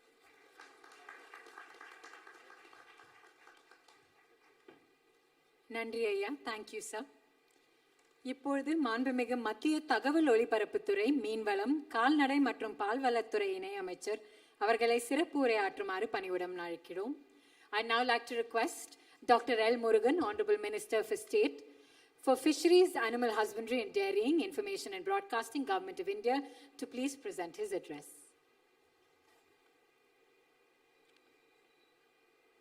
இந்த அருமையான இந்தியா UAE, இந்தியா ஆஸ்திரேலியா இடையான தொழில் முறை ஒப்பந்த இந்த நிகழ்ச்சி அவேர்னஸ் ப்ரோக்ராமுக்கு தலைமை உரையாற்ற வந்திருக்கின்ற மாண்புமிகு மத்திய நிதி மற்றும் கார்ப்பரேட் அஃபேர்ஸ் அமைச்சர் மரியாதைக்குரிய அம்மா திருமதி நிர்மலா சீதாராமன் அவர்களை, இந்த நிகழ்ச்சியில் என்னுடன் பங்கு பெற்றிருக்கின்ற மரியாதைக்குரிய மாண்புமிகு மத்திய இணையமைச்சர் மரியாதைக்குரிய திருமதி அனுப்பிரியா பட்டேல் அவர்களை, எனக்கு முன்னால் உரையாற்றியிருக்கின்ற மாண்புமிகு தமிழ்நாடு சிறு குறு நடுத்தர தொழில் துறை அமைச்சர் மரியாதைக்குரிய அண்ணன் திரு TM அன்பரசன் அவர்களை, இந்த நிகழ்ச்சியில் எனக்கு முன்னால் இங்கு உரையாற்றியிருக்கின்ற திரு பாலாஜி அவர்களே, திரு சந்தோஷ்குமார் அவர்களே, கவுன்சில் ஜெனரல் ஆஸ்திரேலியா டாக்டர் சாரா கிர்வால் அவர்களே, இந்த நிகழ்ச்சியில் பங்கு பெற்றிருக்கின்ற தொழிலதிபர்களே, சகோதரர்களே, சகோதரிகளே, உங்கள் அனைவருக்கும் என்னுடைய அன்பு கலந்த வணக்கத்தை தெரிவித்துக்கொண்டு, இன்றைக்கு இப்படி ஒரு அவேர்னஸ் ப்ரோக்ராம், அதாவது மக்களுக்கு இந்த ஒப்பந்தங்களை தொழிலதிபர்களுக்கு விளக்கும் இந்த ஒரு கூட்டத்தை ஏற்பாடு செய்த இந்த துறை சார்ந்த இந்த துறையினருக்கு என்னுடைய பாராட்டுக்களையும் வாழ்த்துக்களையும் தெரிவித்துக்கொண்டு, அதாவது சென்னையில் இப்படி ஒரு நிகழ்ச்சி நடத்தியிருக்கின்ற நம்மளுடைய department of commerce and industry அவர்களுக்கு என்னுடைய மனமார்ந்த வாழ்த்துக்களையும் பாராட்டுகளையும் தெரிவித்துக்கொண்டு, இந்த இந்தியா இன்றைக்கு நம்மளுடைய பாரத நாடு எந்த அளவுக்கு எக்ஸ்போர்ட் துறையில் நாம் முன்னேறி இருக்கிறோம் என்பதை இன்றைக்கு காலையிலிருந்து பேனல் டிஸ்கஷன் எல்லாம் பண்ணியிருக்கிறோம். அதில் டெக்ஸ்டைல், லெதர், மெரைன் ப்ராடக்ட்ஸை பற்றி நம்ம பேசியிருக்கிறோம். நம்ம மெரைன் பொறுத்தளவுக்கு ஒரு மிகப்பெரிய எக்ஸ்போர்ட் நம்ம இங்கேருந்து பண்ணிக்கிட்டு இருக்கிறோம். நம்மளுடைய பாரத பிரதமர் மரியாதைக்குரிய திரு நரேந்திர மோடிஜி அவர்கள் முதல் முறையாக ஃபஸ்ட் டைம் இந்த கண்ட்ரி அவங்க தான் ஆத்ம நிர்பர் பேக்கேஜில் அறிவித்தாங்க. 20,000 கோடி ரூபாய் ஃபஸ்ட் டைமில் இந்த ஃபீல்டில், ஃபஸ்ட் டைம் இந்த ஹிஸ்ட்ரி 20,000 கோடி ரூபாய் PMMSY, prime minister Matsya Sampada Yojana கீழே அந்த 20,000 கோடி ரூபாய் இந்த டிபார்ட்மெண்ட்டில் நாம் இன்வெஸ்ட் பண்ணியிருக்கிறோம். இதுக்கு முன்னாடி இவ்வளோ பெரிய ஒரு தொகை இன்வெஸ்ட் பண்ணதே கிடையாது. அதே மாதிரி ஃபிஷரிஸ் இன்ஃப்ராஸ்ட்ரக்சர் டெவலப்மெண்ட் ஃபண்ட், ஃபிஷரிஸில் இன்ஃப்ராஸ்ட்ரக்சர் டெவலப் பண்ணணும் அப்படின்றதுக்காக கிட்டத்தட்ட 7,500 கோடி ரூபாய் ஒதுக்கி கொடுத்தது நம்மளுடைய ஃபைனான்ஸ் அம்மா அவர்கள். இதுக்கு முன்னாடி நீங்கள் அந்த எடுத்து பார்த்தா அந்த மாதிரி ஒரு இன்வெஸ்ட்மெண்ட்டே கிடையாது.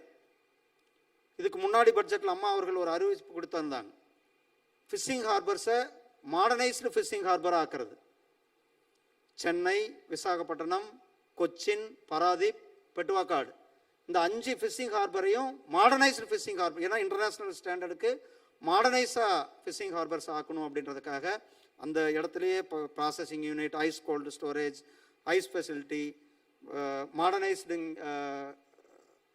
மார்க்கெட்டிங், இதுக்காக கிட்டத்தட்ட அந்த அந்த ஃபிஷிங் ஹார்பர்லேயே வரணுன்றதுக்காக நம்மளுடைய நிதி அமைச்சர் அவர்கள் அந்த திட்டத்தையும் அறிவித்திருந்தார்கள். அதனுடைய வேலைகள் கூட தொடர்ந்து நடைபெற்று கொண்டிருக்கிறது. இன்றைக்கு உலகிலேயே அதிகளவு நம்ம ஷ்ரிம்ப் என்று சொல்லக்கூடிய இறால் உற்பத்தி செய்வது நம்மளுடைய இந்தியா தான் முதல் மாநிலம், முதல் நாடாக இருக்கிறது. நாம தான் முதல் அதிகமான எக்ஸ்போர்ட் பண்ணி கொண்டிருக்கின்றோம். அதே போல் அக்வா ப்ராடக்ட்ஸையும் நாம தான் உலகத்திலேயே 2வது இடத்துல அந்த எக்ஸ்போர்ட் பண்ணுவதில் இருந்து கொண்டிருக்கின்றோம். மிகப்பெரிய ஒரு கோஸ்டல் இருந்தாலும் கூட நாம் இன்லேண்ட் ஃபிஷரிங் என்று சொல்லக்கூடிய உள்நாட்டு ஏரிகளில், குளங்களில் அல்லது ஷ்ரிம்ப் பண்ணைகளில் அதிகமான பொருள்களை உற்பத்தி செய்து இன்றைக்கு ஏற்றுமதி செய்துகிறோம். அதற்காக ஆத்ம நிர்பர் பாரத் பேக்கேஜில் சுயசார்பு பாரதத்தின் கீழே 20,000 கோடி ரூபாயை ஒதுக்கிய நிதியமைச்சர் அவர்களுக்கும் நம்மளுடைய பாரத பிரதமர் திரு நரேந்திர மோடிஜி அவர்களுக்கும் என்னுடைய மனமார்ந்த வாழ்த்துக்களை தமிழக மக்கள் மூலம், இண்டஸ்ட்ரி மக்கள் மூலியமாக வாழ்த்துக்களை தெரிவித்துக் கொள்வதுடன், இந்த செக்டார் எந்த அளவுக்கு முன்னேறி இருக்குது என்பதை நாம் தெரிந்து கொள்ள வேண்டும். கொரோனா காலம் சில எக்ஸ்போர்ட் எல்லாமே கொஞ்சம் குறைந்தது அப்படின்ட்டு எல்லாம் சொல்லுவாங்க. ஆனால் அது தவறு, எல்லாமே அதிகமாக இருக்கிறது. குறிப்பாக மெரைன் ப்ராடக்டில் 59,000 கோடி ரூபாய்க்கு நம்மளுடைய இலக்கை எட்டியிருக்கிறோம் இந்த 21-22. அதுக்கு முன்னாடி 46,000 இருந்தது, 46,000 கோடியாக இருந்தது.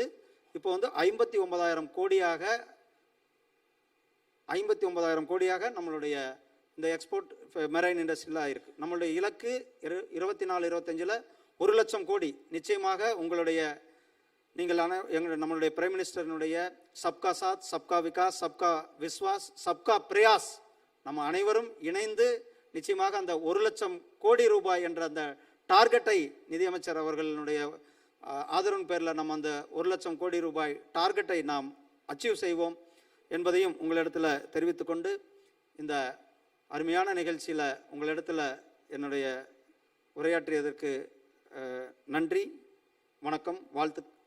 Jai Hind, Jai Bharat.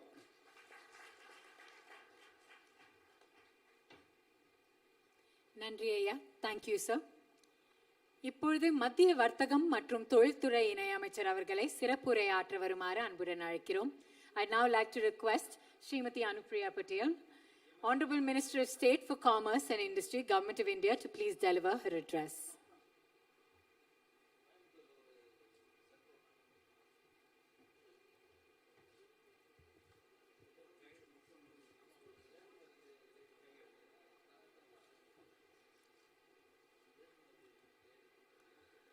Honorable Union Minister for Finance and Corporate Affairs, Srimati Nirmala Sitharaman ji, Honorable Union Minister of State for Dairy, Fisheries, Animal Husbandry, Information and Broadcasting, Dr. L. Murugan, Honorable Minister for MSME, Rural, Cottage and Small Scale Industry, Government of Tamil Nadu, Thiru T.M. Anbarasanji, our very special guest, Dr. Sarah, senior officers from the Government of India and State Government of Tamil Nadu, our esteemed guests from the exporter fraternity, from the industry, friends from the media, ladies and gentlemen, Vanakkam, good afternoon, and a very warm welcome to all of you. Thank you very much, everyone, for joining us today for this very important initiative of the Ministry of Commerce and Industry, the Stakeholders Outreach Program on the recently concluded India-UAE FTA, the Comprehensive Economic Partnership Agreement, and the India-Australia ECTA. Ladies and gentlemen, under the grand vision of the Honorable Prime Minister Shri Narendra Modi ji, with the support and blessings of our Honorable Finance Minister Srimati Nirmala Sitharaman ji, who is here as chief guest today to address us all and encourage our exporter community and our industry, and each one of us, and with the dedicated and passionate leadership of Honorable Commerce and Industry Minister of India, Shri Piyush Goyal ji, we see the conclusion of these two very important FTAs, the India-UAE CEPA and the India-Australia ECTA. And we at the ministry are making all efforts to reach out to all our stakeholders across the country, because we want you to understand the nuts and bolts of this agreement, to understand the scope of this agreement, to be able to understand the opportunities that lie ahead for you, and be able to benefit from it. I was very happy to hear Mr. Sarangi say that a great deal of optimism could be seen amongst you all during the course of the panel discussions. So I would say well begun is half done. This is exactly why we are here today amongst you all. We want you to leverage this conducive platform which has been created with the conclusion of these two bilateral agreements, and be able to make use of this opportunity in the best possible way. Ladies and gentlemen, you've all been the witness to India's trade and commerce journey.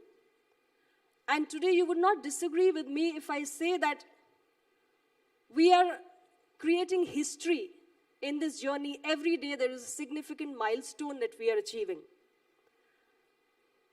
India's trade and commerce is passing through a watershed moment. Our exports are today at a record high. 675 billion is not a mean achievement at all. Merchandise exports target, which was set at $400 billion, has been surpassed, and we stand today at $419 billion. Similarly, the services export have been to the tune of $254.4 billion. Ladies and gentlemen, these achievements make us even more ambitious. And we want you to achieve more and more and contribute to India's economy. Exports are very vital for the growth of our economy, and you can see that the government led by Honorable Prime Minister Shri Narendra Modi ji places a strong emphasis on export promotion. And it is a proud moment for us that despite all COVID challenges and the horrible ways in which the global supply chains were disrupted, India was still able to fulfill all its export obligations, and which is why we as a nation have emerged as a very trusted partner, as a very trusted nation insofar as the global supply chains are concerned.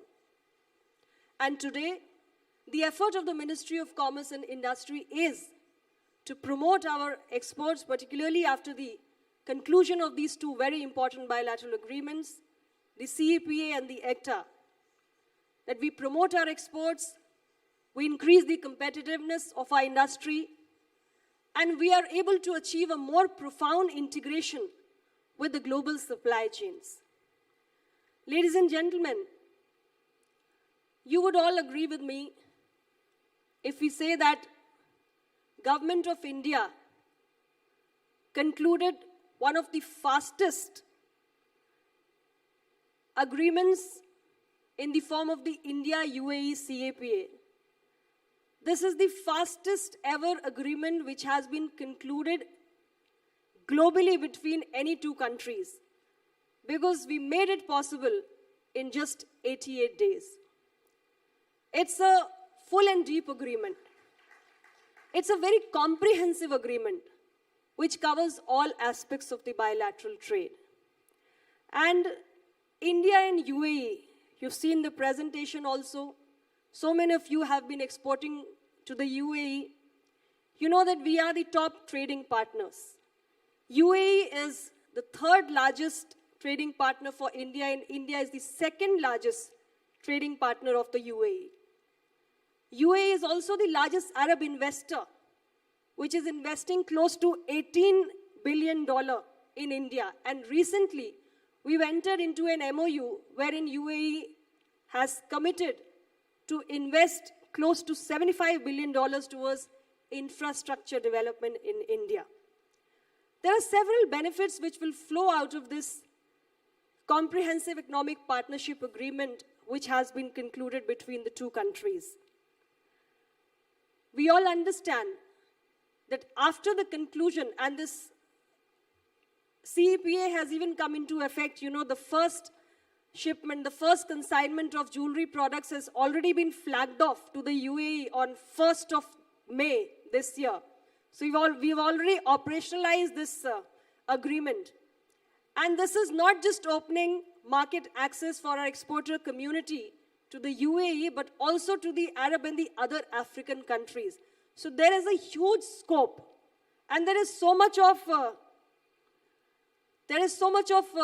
employment opportunity which will be generated. Close to 1 million new jobs are expected to be created after the conclusion of this CEPA. It is going to benefit the 35% of the UAE's population of Indians who reside there. So in a way, it will lead to a growth in the remittances back to India. And insofar as the size of our bilateral trade is concerned, which stands at $60 billion today, it is expected to grow to the tune of $100 billion for merchandise and $15 billion for services in the next 5 years, which will be almost double the pre-pandemic levels. And UAE's immediate zero-duty market access offer to India will cover most of our labor-intensive sectors, which is the good news.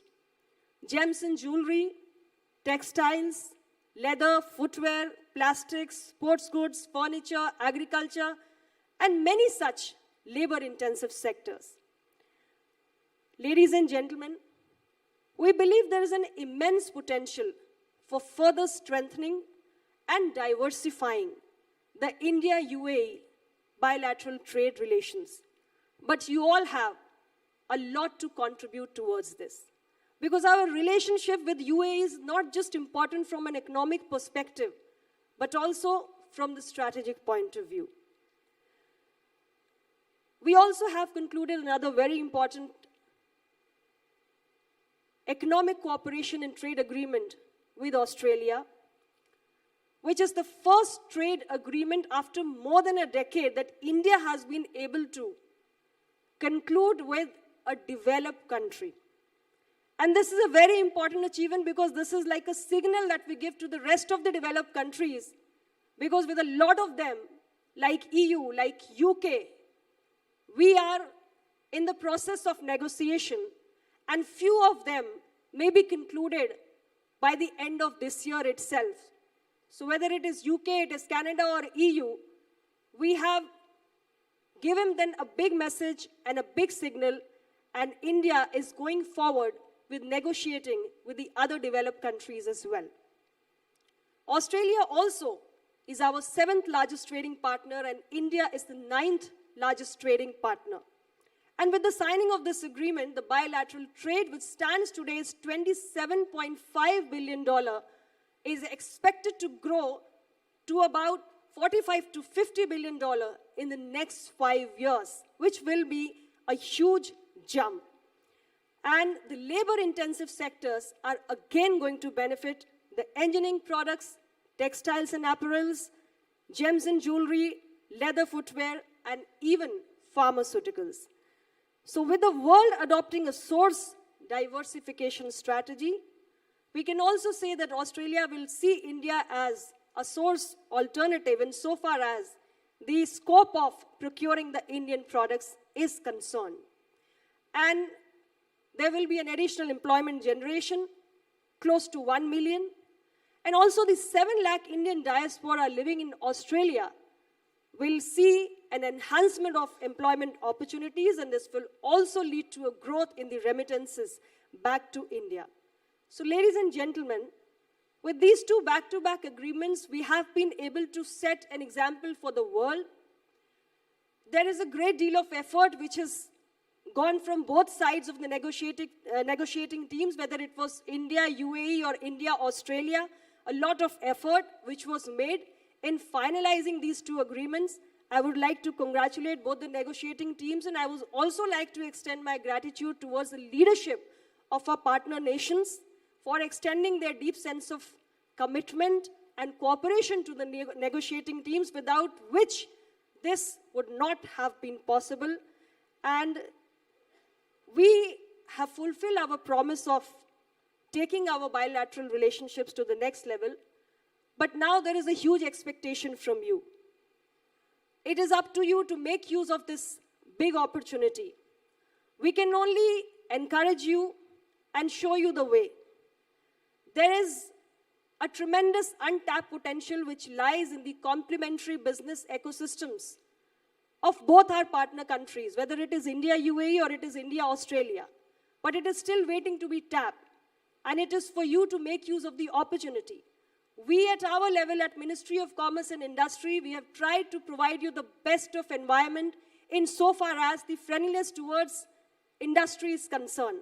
So many of our reforms and initiatives have been in this direction, whether it is in terms of providing policy support to our industry, reducing the burden of compliances, the PLI scheme in 14 sectors, the Prime Minister Gati Shakti initiative to improve the logistic efficiency, or many such other initiatives which we have taken from time to time to make sure that India becomes the next generation ready, the new age economy.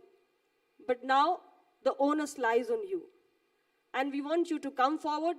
I am very glad that throughout the panel discussions, you have shown a lot of optimism, and you are well versed with the scope of the two agreements, the two FTAs that we have concluded. And I'm very hopeful also that you will be able to now make use of this opportunity. You will be able to interact with your counterparts in the two countries, and you will contribute towards the big vision of creating an Atmanirbhar Bharat. Today, we are in a state that contributes a lot to India's exports. We are in Tamil Nadu, which is the biggest contributor to country's exports of apparel and clothing. In the year 2019-20, Tamil Nadu's contribution to apparel and clothing exports has been close to 58%.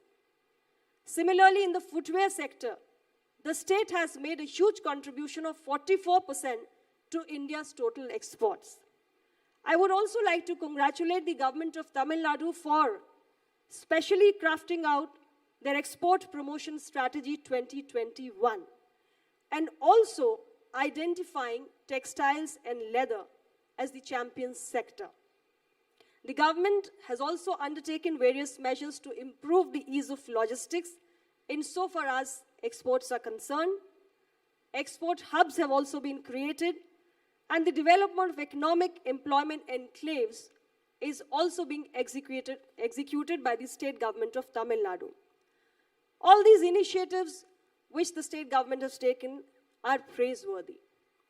We at Government of India believe in a collaborative effort. Our Honorable Prime Minister Shri Narendra Modi ji often speaks of whole of government approach. We have to work together, all these stakeholders, whether it is Government of India or it is Government of the state of Tamil Nadu, our stakeholders, our exporter communities, our industry representatives, EPCs, all of us have to make a collective effort so that our share in the global exports, which currently is only 2%, we are able to increase it. And this can only happen when we walk hand in hand. So I appreciate the efforts that the state government is making, and I would urge and appeal to all of you to ensure that we work together and we are able to fulfill this big vision of Atmanirbhar Bharat, which cannot be realized unless we all decide to work in harmony with each other. Ladies and gentlemen, the central government has also formulated very important schemes like the Integrated Textiles Part Technology, upgradation and integrated development of the leather sector. All this is to further the objective of making India as an export hub for textiles. My ministry and officials are always ready to assist you and handhold you through the processes and procedures and explain you the nuts and bolts and scope of the agreement and also help you showcase your products in the international markets. I'm happy to inform you that we are also supporting the Federation of the Tamil Nadu Chambers of Commerce and Industry in organizing training programs on the export and import management in 3 cities of the state. So lastly, to conclude, I would once again urge all of you to leverage this conducive platform which has been created with these path-breaking agreements and step up, get into action, and help us build a new India. Thank you very much, all of you.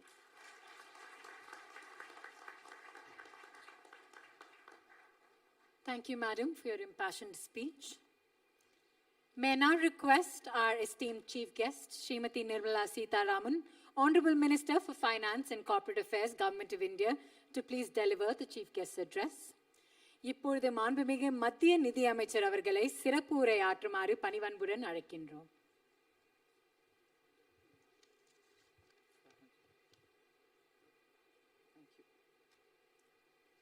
Vanakkam, good afternoon. My colleagues in the Council of Ministers, Sri Anupriya Patel, and also Dr. Murugan,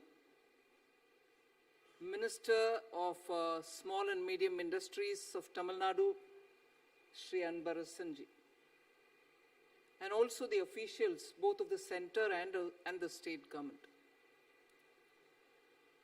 We warmly welcome the business and trade industry leadership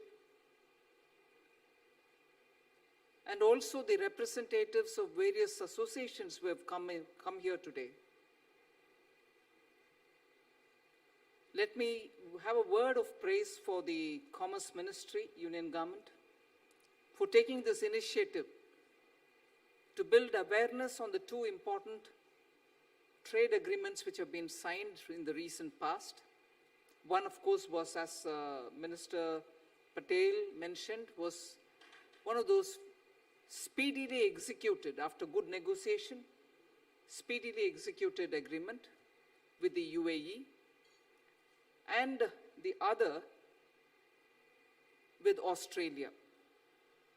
And I'm also recognizing the fact and appreciate the fact that there is a representative from Australia here today to participate in this program. This is happening all around the country.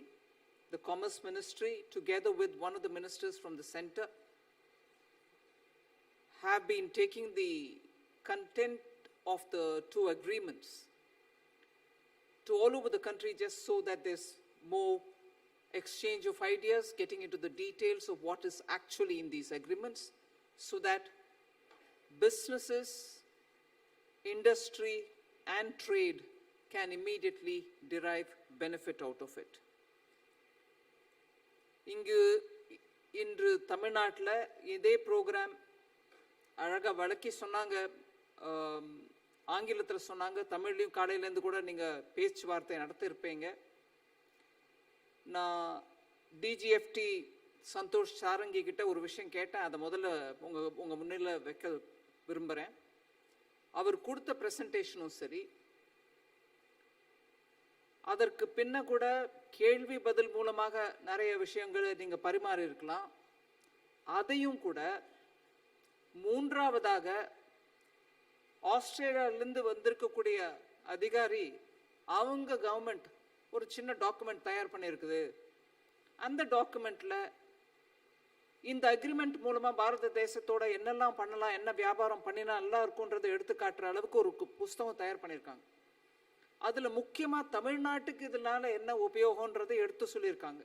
அதையும் கூட நான் Santhosh Sarangi DGFT கிட்ட சொன்னது என்னன்னா, தயவு பண்ணி இதை எல்லாத்தையும் தமிழாக்கம் பண்ணுங்க. தமிழ்நாட்டில் பத்திரிகையாளர்கிட்டையும் கொடுங்க, தொழில் அசோசியேஷன்ஸ்க்கும் கொடுங்க, இண்டஸ்ட்ரி லீடர்ஸ்கிட்டையும் அதை கொடுங்க. ஸோ தட் அவங்களுக்கு எல்லா விஷயத்துலையும் பரிபூர்ணமாக விளக்கமாக இன்ஃபர்மேஷன் அவங்க கைக்கு போய் சேரும். அதை உடனடியாக செய்யறதா வாக்குறுதி கொடுத்துருக்காரு டிஜிஎஃப்டி. நான் அவரை ஃபாலோ பண்ணிட்டு இருக்கிறேன். அதோடு இல்லாமல் இன்னைக்கு மாண்புமிகு அமைச்சர் அவர்களை நான் கேட்ட ஒரு கிளாரிஃபிகேஷனோட கேட்டேன். அவரோட ஸ்பீச்சில் அவர் சொன்னாங்க, இந்த மாதிரி முதலமைச்சர் இன்னைக்கு சிறு குறு தொழிலை பற்றி ஒரு பாலிசி பேப்பரோ ஏதோ ஒரு டாக்குமெண்ட்டோ ரிலீஸ் பண்ணியிருக்காங்கன்னு. அதோட காப்பி எனக்கு தயவு செய்து தருமாறு கேட்டேன். அவரும் உடனடியாக அதுக்கு ஏற்பாடு பண்ணிருக்காரு. அதில் இருக்கக்கூடிய அம்சங்களையும் கூட இந்த 2 அக்ரிமெண்ட்ல சென்ட்ரல் கவர்மெண்ட் மூலமா, டிபார்ட்மெண்ட் ஆஃப் காமர்ஸ் மூலமா அதை ஒரு தூரம் பார்த்துக்கிட்டோம்னா 2த்துலையும் இருக்கக்கூடிய ஓவர்லாப்ஸ் என்ன, அதை இமீடியட்டாக நம்ம ஆக்ஷனபிள் பாயிண்டாக மாற்றுறதுக்கு என்ன பண்ணலான்றது. So that there is a synergy between the state and the centre, and the steps taken by the states are also adequately leveraged through the central government's policy. So இதில் உடனடியாக நாங்கள் ஆக்ஷன் எடுக்கிறதுக்கான ஒரு முயற்சியும் எடுப்போம். அதோடு இல்லாமல் அடிக்கடி இன்ட்ராக்ஷன் இருக்கிறதுனால நம்மளுக்கு என்ன ஆகுதுன்னா, கிரவுண்டில் இருக்கக்கூடிய உங்களுடைய அனுபவங்கள்னால வரக்கூடிய கஷ்டங்களோ இல்லை சில சேலஞ்சஸையும் நீங்கள் எடுத்து சொல்லும்போது அதை உடனடியாக அந்த சேலஞ்சஸ் ரிமூவ் பண்ணுறதுக்கு என்ன ஸ்டெப் எடுக்கலான்றத கலந்து ஆலோசித்து சென்ட்ரல் கவர்மெண்ட் மூலமாக ஆக்ஷன் எடுக்கலாம். உதாரணத்துக்கு நான் சொல்கிறேன், நேற்றுக்கு நான் கோயம்புத்தூரில் இருக்கும்போது டெக்ஸ்டைல் மில்ஸ் ரெப்ரசன்டேட்டிவ், இங்கே FAO சீஃப் இருக்கார், அவரும் இப்போ பேசினாங்க. அவங்களும் சொன்னாங்க, இந்த மாதிரி பருத்திக்கும் யானுக்கும் இன்னைக்கு ரொம்பவே கஷ்டமாக இருக்குது. இதுக்கு முன்னாடி ஒரு தடவை என்கிட்ட விவரமாக பேசிட்ட பிறகு நான் கொஞ்சம் டைம் எடுத்து எல்லாரோடையும் பேசி அந்த டியூட்டியை ரெடியூஸ் பண்ணுறதுக்கான முயற்சி எடுத்தேன். அதுக்கும் டெஃபினட்டாக நல்ல வரவேற்பு இருக்குது. ஆனால் இப்போ சடனாக காட்டன் யானுக்கும் ஷார்ட்டேஜும் இருக்குது, விலையும் அதிகமாகிட்டுருக்கு. அதுக்கு என்ன பண்ணும்? இன்றைக்கி காலையில் நீங்கள் எல்லாரும் கூட பார்த்துருப்பீங்க நியூஸ் பேப்பரில், காமர்ஸ் மினிஸ்டர் ஆல்ரெடி அதுக்கு ஒரு மீட்டிங் கூப்பிட்டுருக்காரு. 16ஆம் தேதியோ 17ஆம் தேதியோ நாங்கள் எல்லாரையும் சந்தித்து பேசி இந்த ஷார்ட்டேஜை டீல் பண்ணுறதுக்கு என்ன வழிவகுக்கலாம் அப்படிங்கிறத டிஸ்கஸ் பண்ண. எதுக்கு இந்த உதாரணத்தை உங்களுக்கு முன்னாடி நான் சொல்கிறேன்னா, இங்கே எந்த விதமான விஷயங்கள் கிரவுண்டில் நீங்கள் சொல்கிறத வச்சுக்கிட்டு உடனடியாக மத்திய அரசு இதன் மேலே செயல்பட தயாராக இருக்கிறது. பிரதமர் எப்பொழுதும் எங்களுக்கு சொல்கிறது, நான் இதை அடிக்கடி சொல்லியிருக்கேன், அதை சொல்ல விரும்புகிறேன் திரும்பி. நேற்று கோயம்புத்தூர்லேயும் சொன்னேன், தொழில் பண்ணுறவங்களையும் வர்த்தகத்தில் ஈடுபடுறவங்களையும் நம்ம அவங்களுடைய நம்பிக்கைக்கும் அவங்களுடைய செயல்பாட்டிலும் நம்மளுடைய பங்கேற்புக்கும் நம்ம தயாராக இருக்கோன்றதை அடிக்கடி அவங்களோட பகிர்ந்து சொல்ல வேண்டிய தேவை இருக்குது அப்படின்னு அவர் எப்போதும் சொல்வார். நம்பிக்கை தொழில் மேலே இருக்கணும். அதாவது அரசாங்கத்துக்கு தொழில் மேலே, அவங்க செய்யக்கூடிய தொழில் மேலே அரசாங்கத்துக்கும் நம்பிக்கை இருக்கணும். It's is a matter of trust, mutual trust. தொழிலும் இந்த கவர்மெண்ட் நம்மளுக்கு எல்லாம் பண்ணி கொடுக்குன்ற நம்பிக்கை அவங்க மனசில் இருக்கணும். அதே மாதிரி கவர்மெண்ட்ஸ்க்கும், அது மத்திய அரசாக இருந்தாலும் மாநில அரசாக இருந்தாலும், தொழில் செய்கிறவங்களுடைய விருப்பங்கள் கஷ்டங்களை புரிஞ்சுக்கிட்டு அவங்களுக்கு ஏற்ற மாதிரி கொள்கைகளை தயார் பண்ணி கொடுக்கணுன்றது ஒரு திடமான நம்பிக்கை பிரதமருக்கு. அதனால் அவங்க எப்போ சொன்னாலும் நாங்கள் இண்டஸ்ட்ரியோட ரியாக்ட் பண்ணிட்டு வந்துட்டோம், இன்ட்ராக்ட் பண்ணிட்டு வந்தோம்னா கேட்பார், என்ன ஆச்சு, அந்த இன்ட்ராக்ஷன் என்ன வந்துச்சு. அவரே உங்களுக்கு தெரியும், அடிக்கடி ஒரு வருஷத்தில் கிட்டத்தட்ட ஒரு 3-4 தடமாவது கலந்து ஆலோசித்து அவங்களோட பேசிட்டு தான் அவருமே ஒரு ஒப்பீனியன் ஃபார்ம் பண்ணிக்கிட்டு எங்களோட உட்காந்து பேசுவார். அதனால் இந்த இன்ட்ராக்ஷனுங்கிறது ரொம்ப முக்கியம். இன்னைக்கு கவர்மெண்ட் தரப்புலேருந்து இன்னைக்கு வந்திருக்கோம், இதை எடுத்துகிட்டு வந்து இந்த 2 அக்ரிமெண்ட்டை உங்கள் முன்னிலையில் வச்சு அதை பற்றி பேசுகிறோம். அதுலேருந்து உங்களோட ஒப்பீனியனையும் கேட்டுக்கிட்டு இதில் இன்னும் எப்படி செயல்படுத்தலாங்கிற அந்த இன்ட்ரெஸ்டோடு தான் இன்றைக்கி இந்த மீட்டிங் நடக்குது. நான் அதிகமாக இந்த அக்ரிமெண்ட்டை பற்றி பேச விரும்பலை, ஏன்னா அதை பற்றி டிஜிஎஃப்டி எடுத்து சொல்லியிருக்காரு, மந்திரிகளும் எடுத்து சொல்லியிருக்காங்க. ஆனால் நம்ம இதுக்கப்புறம் என்னன்ற ஒரு கேள்விக்கு நான் 4 விஷயங்களை உங்கள் முன்னாடி வைக்க விரும்புகிறேன். அக்ரிமெண்ட் பண்ணிட்டோம், இன்னும் நிறைய அக்ரிமெண்ட் பண்ண போகிறோன்னு கூட உங்களுக்கு அனுப்பிரியாஜி சொல்லிட்டாங்க. இன்னும் நிறைய அக்ரிமெண்ட் பண்ண நம்மளுக்கு வியாபாரத்துக்கு வழிவகுக்கிறோங்கிறது நல்லா எல்லாருக்கும் புரியுது. ஆனால் இப்போ நம்ம பண்ண வேண்டியது என்ன? ஒரு விஷயம் ஆல்ரெடி நம்ம கவனிச்சிருக்கோம். மத்திய அமைச்சர், காமர்ஸ் மினிஸ்டர் உடனே 2 தேசத்துக்கும் ஒரு பெரிய டீம் எடுத்துகிட்டு போய் யுஏஇக்கும் போனாங்க, ஆஸ்திரேலியாவுக்கும் போனாங்க. அங்க இருக்கக்கூடிய பப்ளிக் பாலிசி மேக்கிங் அதிகாரிகளோட அவங்களோட பிசினஸோட கூட இன்ட்ராக்ஷன் பண்ண வச்சாங்க. ஆனா இப்ப அதுக்கும் மேல நம்ம இன்னும் என்ன பண்ணணும்ன்ற விஷயத்துல நான் ஒரு 4 விஷயங்களை உங்க முன்னாடி வைக்க விரும்புறேன். இண்டஸ்ட்ரி உடனடியாக மார்க்கெட் ஆக்சஸ்க்கு தேவையான உங்க தரப்புலேருந்து செய்ய வேண்டிய செயல்களை செயல்படுத்த வேண்டும். இண்டஸ்ட்ரி அசோசியேஷன் இருக்கு இங்க. நீங்க லெதர் இண்டஸ்ட்ரியோட ஃபர்ஸ்ட் ஸ்பீக்கர் நீங்க அழகா வந்து you came forward to talk about the leather industry. தமிழ்நாடுக்கு லெதர் இண்டஸ்ட்ரிக்கு ரொம்ப பழங்கால சம்பந்தம். ஆம்பூர், வாணியம்பாடி, ராணிப்பேட் எல்லா இடத்துலையும் இன்னைக்கு லெதர் இண்டஸ்ட்ரி எவ்வளவு அழகா பரவி இருக்கு. அதுவும் மாடர்னைஸ் ஆயிருக்காங்க. அதனால உடனடியா இந்த அக்ரிமெண்ட்ல இருக்கக்கூடிய நமக்கு சாதகமா இருக்கக்கூடிய அந்த விஷயத்துல அந்தந்த செக்டர்ல இருக்கக்கூடிய அசோசியேஷன் ஆஸ்திரேலியாவுக்கும் அங்க இருக்கக்கூடிய பிசினஸோடையும் உடனடியா தொடர்பு கொள்ளணும். அங்க இருக்கக்கூடிய பிசினஸ் அசோசியேஷன்ஸோட உங்களுக்கு பல நாட்களாக பல வருடங்களாக தொடர்பு இருக்கு. உடனடியா இந்த அக்ரிமெண்ட் மூலமா நம்மளுக்கு நீங்களும் என்ன ஆதாயம் அடையலாம், எங்களுக்கும் என்ன நீங்க கொடுக்கலாம்ன்றத பத்தி உடனடியாக அங்க போக தேவையில்ல. அட்லீஸ்ட் வயா வீடியோ கான்ஃபரன்சஸ், வயா இமெயில்ஸ் பேசிக்கிட்டு அதுல செயல்படுத்துற அந்த நிலைக்கு வரும்போது உங்களுக்கு ஏதாவது பேங்க்ஸோட தேவைப்படுதா, இங்க பேங்க் எங்களுக்கு உதவி பண்ணா நல்லா இருக்குங்கிறீங்களா, இல்ல இந்த ட்ரேட் அக்ரிமெண்ட் மூலமா நாங்க இதை செய்ய பாக்குறோம், பட் இதுல இன்னும் கொஞ்சம் தடங்கள் இந்த விஷயத்துல இருக்குங்கன்னு சொன்னா அது மாநில அரசுலயும் சரி மத்திய அரசுலயும் சரி அதை ஈஸ் ஆஃப் டூயிங் பிசினஸ் நம்ம பண்ணிட்டே தான் இருக்கோம். நான் அது ஒரு 4th பாயிண்டா சொல்ல விரும்புறேன். இதெல்லாம் பண்ணிக்கிட்டு இருக்கிற சமயத்துல நம்மளுக்கு அதனால ஏதாவது தடங்கள் வருதா, ஒரு ரெகுலேட்டர் எங்கேயோ உங்களுக்கு ஒரு சின்ன இடைஞ்சல் இருக்குதா, அதை நீங்க சொல்றதுக்கு வாய்ப்பு இருக்கும். ஏன்னா இந்த அக்ரிமெண்ட் சைன் ஆயிடுச்சு, அதோட ஃப்ரேம் ஒர்க் உங்களுக்கு உங்க முன்னாடி இருக்கு, அது புரியுது. ஆனா அந்த ஃப்ரேம் ஒர்க்கை நடத்த முயற்சிக்கும் போது உங்களுக்கு ஏதாவது தடங்கள் வந்ததுன்னா அதை பத்தி சொல்றதுக்கான வாய்ப்பு சீக்கிரத்தில் நம்மளுக்கு புரிய வைக்கணும்னா நீங்க இப்போல இருந்தே செயல்படணும். அது முதல் கோரிக்கையா சொல்றேன். இது மார்க்கெட் ஆக்சஸ்க்கு மாத்திரம் இல்லைங்க, அங்க இருக்கக்கூடிய டெவலப்பிங் மார்க்கெட்டை புரிஞ்சுக்கிறதுக்காக கொஞ்சம் இண்டஸ்ட்ரி மூலமா நீங்க சின்ன சின்ன ஸ்டடீஸ் பண்ணிக்காங்க. உங்களுக்கே புரியும் அங்க டேஸ்ட் எப்படி மாறுது. நீங்க நார்மலா பண்றதுதான், நான் புதுசா ஒன்றும் சொல்லலை. ஆனா இப்ப இருக்கக்கூடிய கரோனாக்கு அப்புறம் இருக்கக்கூடிய எக்கோசிஸ்டம்ல எல்லா இடத்துலையும் the taste and preferences are also taking a change. Like work from home வந்துட்ட பிறகு அவங்க ட்ரெஸ் காம்பினேஷன்ஸ் கூட மாறுதல் வருதுன்றது டெக்ஸ்டைல் செக்டர்ல புரிஞ்சிருக்கும். நீங்க ஆல்ரெடி அதை பத்தி உணர்ந்திருப்பீங்க. The preferences for formal wear has come down and it's more on casual wearங்கிறாங்க. அது எத்தனை நாளைக்கு இருக்குமோ நம்மளுக்கு தெரியாது. பட் சொல்றேன், மாறுதல் கரோனானால வரக்கூடிய மாறுதல் எவ்வளவு இருக்குன்றத பத்தி ஆல்ரெடி உங்க மார்க்கெட் ரிசர்ச்ல உங்களுக்கு இன்ஃபர்மேஷன் வந்திருக்கும். அதையும் கொஞ்சம் மனசுல வச்சுக்கிட்டு you should think in terms of accessing the available markets which are part of this agreement. Second, UAE 75 billion பத்தி DGFT சொன்னார். அது இந்த அக்ரிமெண்ட்டுக்கு முன்னாடி இல்ல இந்த அக்ரிமெண்டோடைய சந்தர்ப்பத்தில் வந்தது இல்லைங்க. பிரதமர் ஐயா ஒருத்தரும் யுஏஇக்கு போன போது கிட்டத்தட்ட 4 வருஷத்துக்கு முன்னாடி 4-5 வருஷத்துக்கு முன்னாடி நினைக்கிறேன், அப்பவே அங்க இருக்கக்கூடிய ராயல் ஃபேமிலியில அவங்க 3-4 brothers, they are the emirs, they are the heads. அந்த ராயல்டி எல்லாரும் சேர்ந்து பிரதமரை வந்து இன்வைட் பண்ணி கூட்டிட்டு போய் பேசின போது அப்பவே அவங்க சொன்னாங்க, நாங்க 75 பில்லியன் வரைக்கும் நான் இந்தியாவில் இன்வெஸ்ட் பண்றதுக்கு தயாரா இருக்கேன், நீங்க என்ன சொல்லுங்க பண்ணலாம் அப்படின்னு. இப்ப அக்ரிமெண்ட்டும் வந்துருச்சு. நம்ம இந்த சந்தர்ப்பத்தில் அந்த 75 பில்லியனை இன்வெஸ்ட்மெண்ட்டுக்கு கொடுக்குறேன்னு சொன்னப்போ இப்ப இந்த அக்ரிமெண்ட்டும் வந்து இந்த சந்தர்ப்பத்தில் நம்ம ஜாயிண்ட் வெஞ்சர் பார்ட்னர்ஸை பார்த்துக்கிட்டு தொழிலை இன்னும் எக்ஸ்பேண்ட் பண்றதுக்கு ஸ்கேல் அப் பண்றதுக்கு முயற்சி பண்ணா அந்த 75 பில்லியனும் உங்களுக்கு இன்வெஸ்ட்மெண்ட் மூலமா வர்றதுக்கு நல்ல வாய்ப்பு இருக்கு. அந்த 75 பில்லியன் யாருக்கோ இருக்குப்பா நம்மளுக்கு இல்லைன்ற அந்த எண்ணத்துல நீங்க இருக்காதீங்க. உங்க பிசினஸ் அந்த லெவலுக்கு நீங்க ஸ்கேல் அப் பண்ணீங்கன்னா அந்த 75 பில்லியன்ல உங்களுக்கு 1 பில்லியனோ 2 பில்லியனோ 10 பில்லியனோ உங்களுக்கு தேவைப்பட்டாலும் வரும்.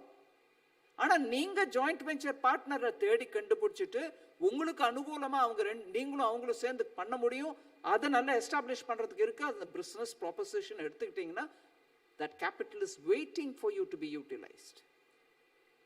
ஸோ அது ரெண்டாவது கோரிக்கையை அவங்க முன்னாடி வைக்கிறேன். அந்த 75 பில்லியனுக்கு மாத்திரம் இல்லைங்க, இதை தவிர நம்ம நாட்டில் நிறைய இன்வெஸ்டபிள் கேபிட்டல் வந்துட்டு தான் இருக்கு.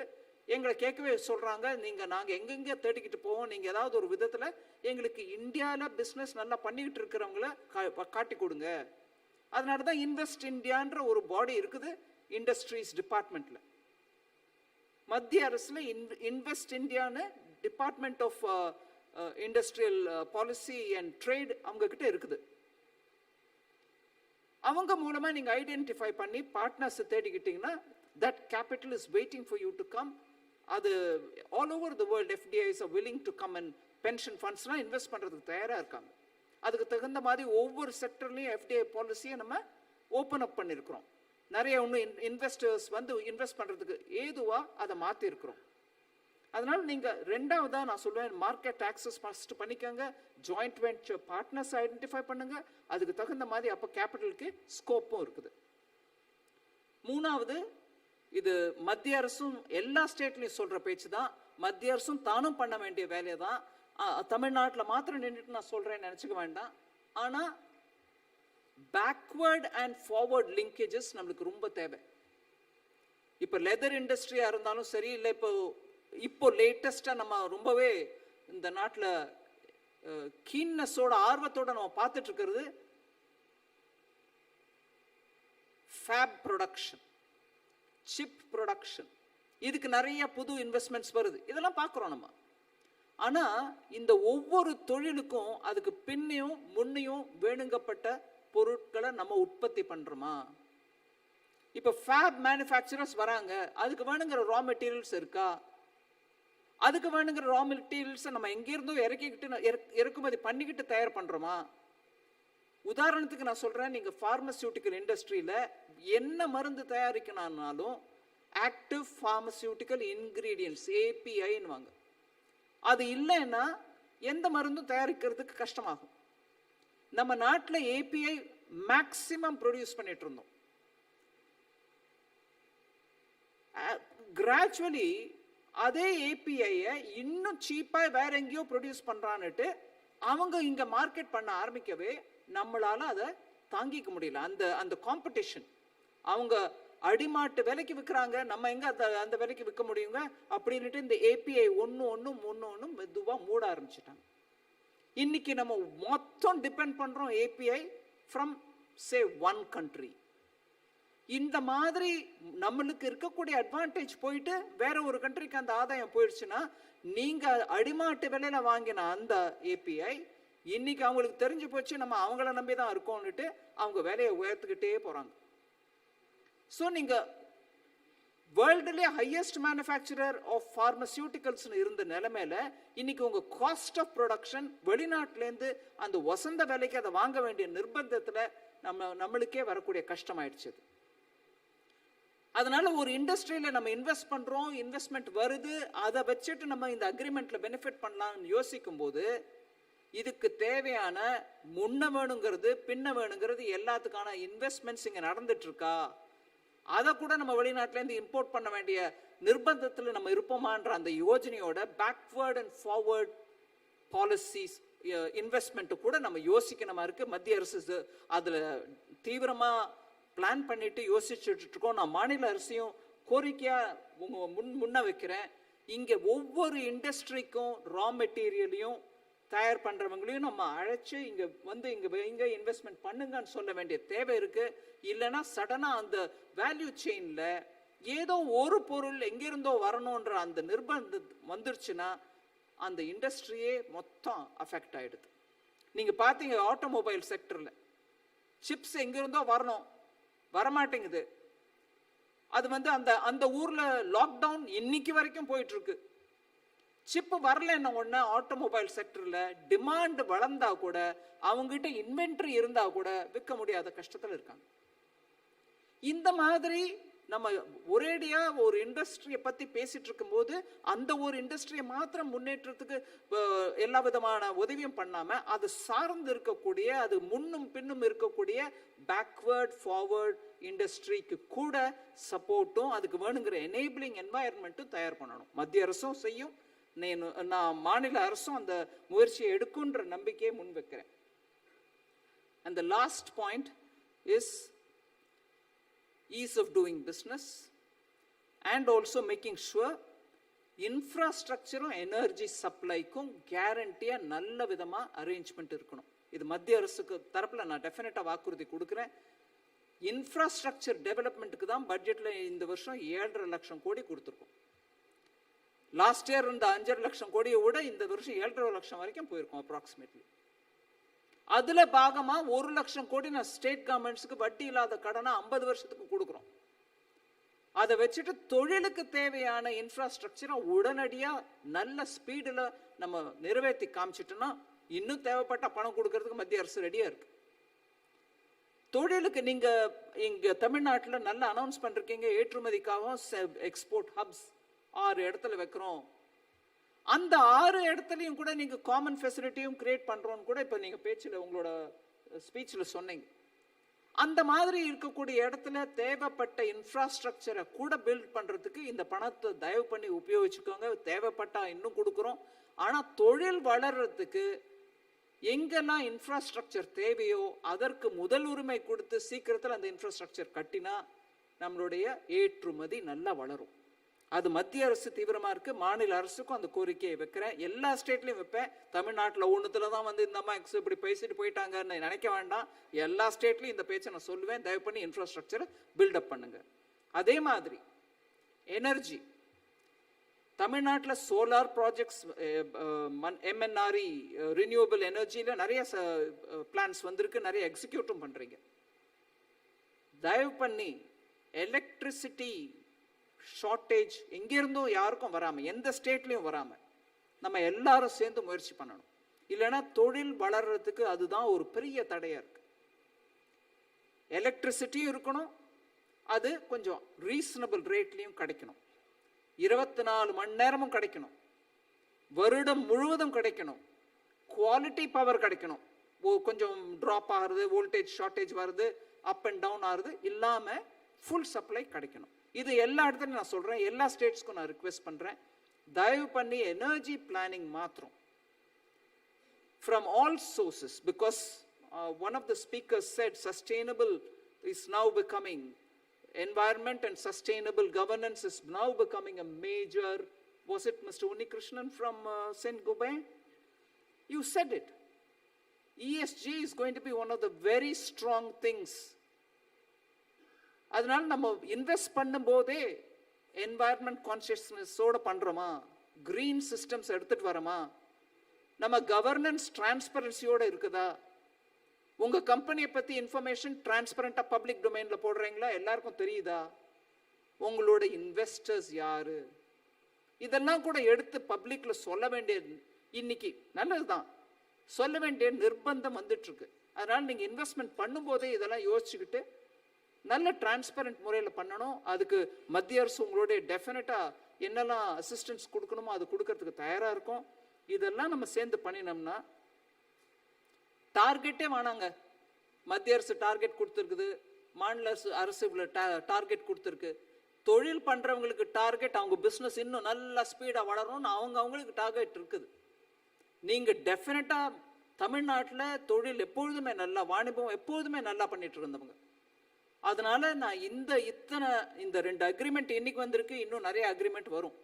நான் லாஸ்ட் ஒரு 6-7 வருஷமா தமிழ்நாட்டுக்கு எப்போ வந்தான்னு சொல்லுவாங்க, எங்க ட்ரேட் அக்ரிமெண்ட்ஸை பண்ண மாட்டேங்கிறீங்களா, அங்கே நம்மளுக்கு ஜிபிஎஸ் எல்லாம் போயிடுது, ஜென்ரல் ப்ரிஃபரன்ஸ் எடுத்துட்டாங்க, எப்படின்னு கேட்டுட்டு இருந்த காலம் போய் இன்னைக்கு 2 ட்ரேட் அக்ரிமெண்ட் பண்ணிட்டு வந்திருக்கோம், உங்க முன்னாடியே வந்து நிற்கிறோம். அந்த அக்ரிமெண்ட்டை முழுமையா நல்லா உபயோகிச்சுக்கிறதுக்கு ஒவ்வொரு பிஸ்னஸும் முன்னுக்கு வரணும். நம்மளுக்கு முன்னாடி இருந்த அந்த தயக்கங்களை கொஞ்சம் குறைச்சிக்கோங்க, கொஞ்சம் ரிஸ்க் டேக்கிங் இருக்கணும் அங்கே பிஸ்னஸ். கவர்மெண்ட் உங்களுக்கு பக்கத்தில் உங்களுடைய கஷ்ட நஷ்டங்களை புரிஞ்சுக்கிட்டு தான் வேலை பார்க்கறதுக்கு விரும்புது. நான் திருப்பி அதே லைனை சொல்றேன், prime minister's one line is trust business, talk with them, make processes transparent, and many of the things உங்களுக்கு தெரியும் செல்ஃப் டெக்ளரேஷன்ல ஓடிட்டு இருக்கு. இப்போ நாங்கள் யாரும் உங்களை வந்து இன்ஸ்பெக்ட் பண்றதில்லை, நீங்க கொடுக்குற டெக்ளரேஷன் வச்சு தான் நடத்துறோம்.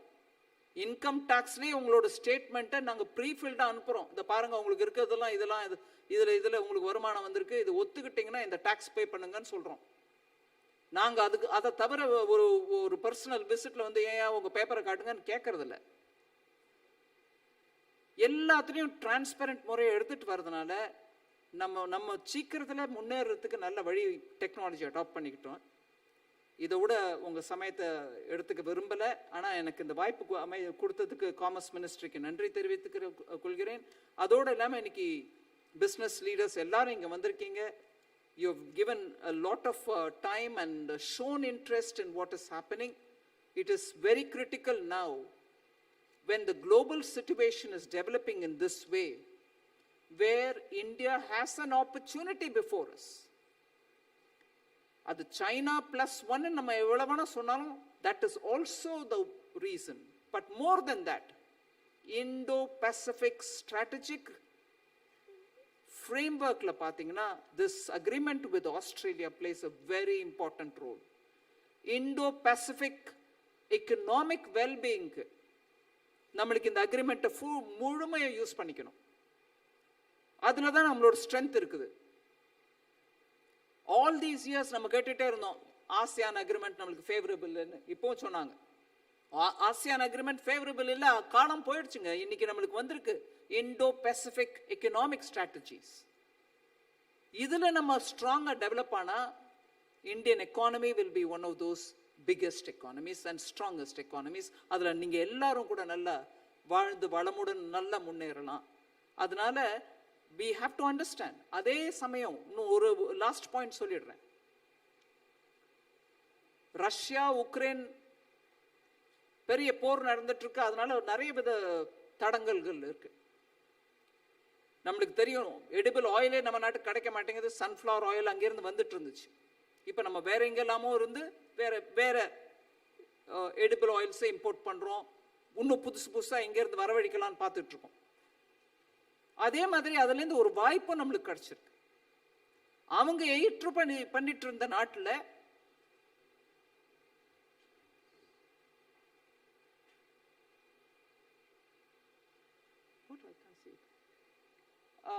அவங்க ஏற்றுமதி பண்ணிட்டு இருந்த நாட்டில் நம்மளுக்கும் இன்னைக்கு ஏற்றுமதி பண்றதுக்கான வாய்ப்பு இருக்கு. ஏன்னா அவங்க ஏற்றுமதி நின்றுடுச்சு. அதனால எல்லா சேலஞ்சிலையும் நம்மளும் ஒரு ஆப்பர்ச்சுனிட்டி இருக்குன்றதை தயவு பண்ணி பார்க்கணும். அதுல அந்த வாய்ப்புகளை ஏற்றுக்கொள்ள வேண்டும். அந்த வாய்ப்புகளை ஏற்றுக்கொள்ள தயாரா இருக்க உங்களோட நாங்களும் மத்திய அரசும் உதவி பண்றதுக்கு தயாரா இருக்கோம். Thank you very much.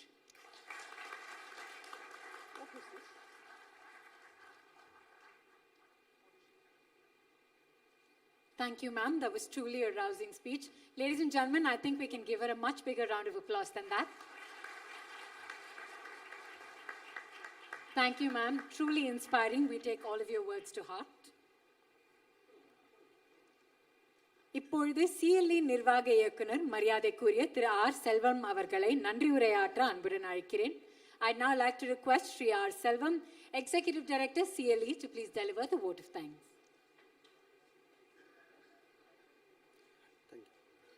Good evening to you all. We have come to conclusion of today's stakeholders outreach program on trade agreements with the UAE and Australia. Now there is a paradigm shift in the trade and investment policy at the Government of India level. Today's program is to sensitize exporters on immense opportunity available between both the countries. In this occasion, it is my duty to thank each one of you, the active participants in this event. At the outset, I would like to express my sincere thanks and gratitude to our chief guest, Srimati Nirmala Sitharaman, Hon'ble Union Minister for Finance and Corporate Affairs, for gracing this occasion and addressing us. Thank you very much, madam.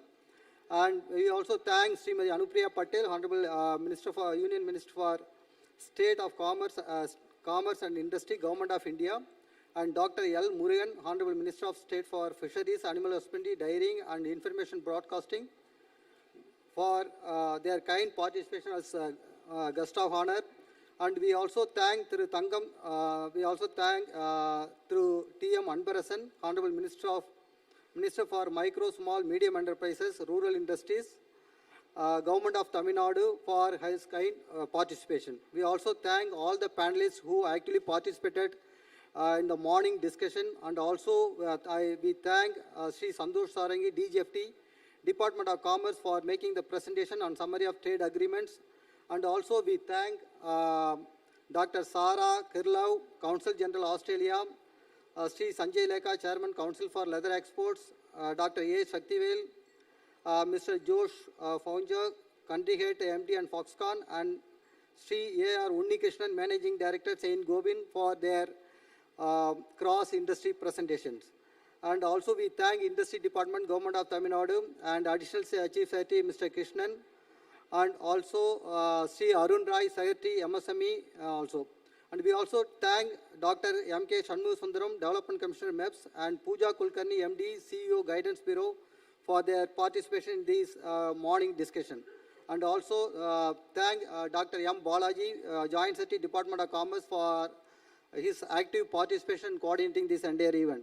With this, we thank all the senior officials from both the state government and government of India, and also all media persons for this wonderful participation in this program. Thank you very much.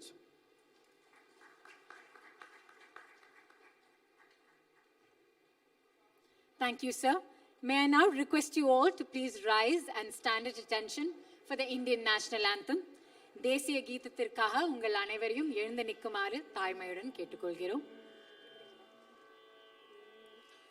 जनगण मन अधिनायक जय हे भारत भाग्य विधाता पंजाब सिंध गुजरात मराठा द्राविड उत्कल बंगा विंध्य हिमाचल यमुना गंगा उच्चल जलति तरंगा तब शुभ नामे जाहे तब शुभ आशीष माहे गाहे तब जय गाता जनगण मंगलदायक जय हे भारत भाग्य विधाता जय हे जय हे जय हे जय जय जय जय हे.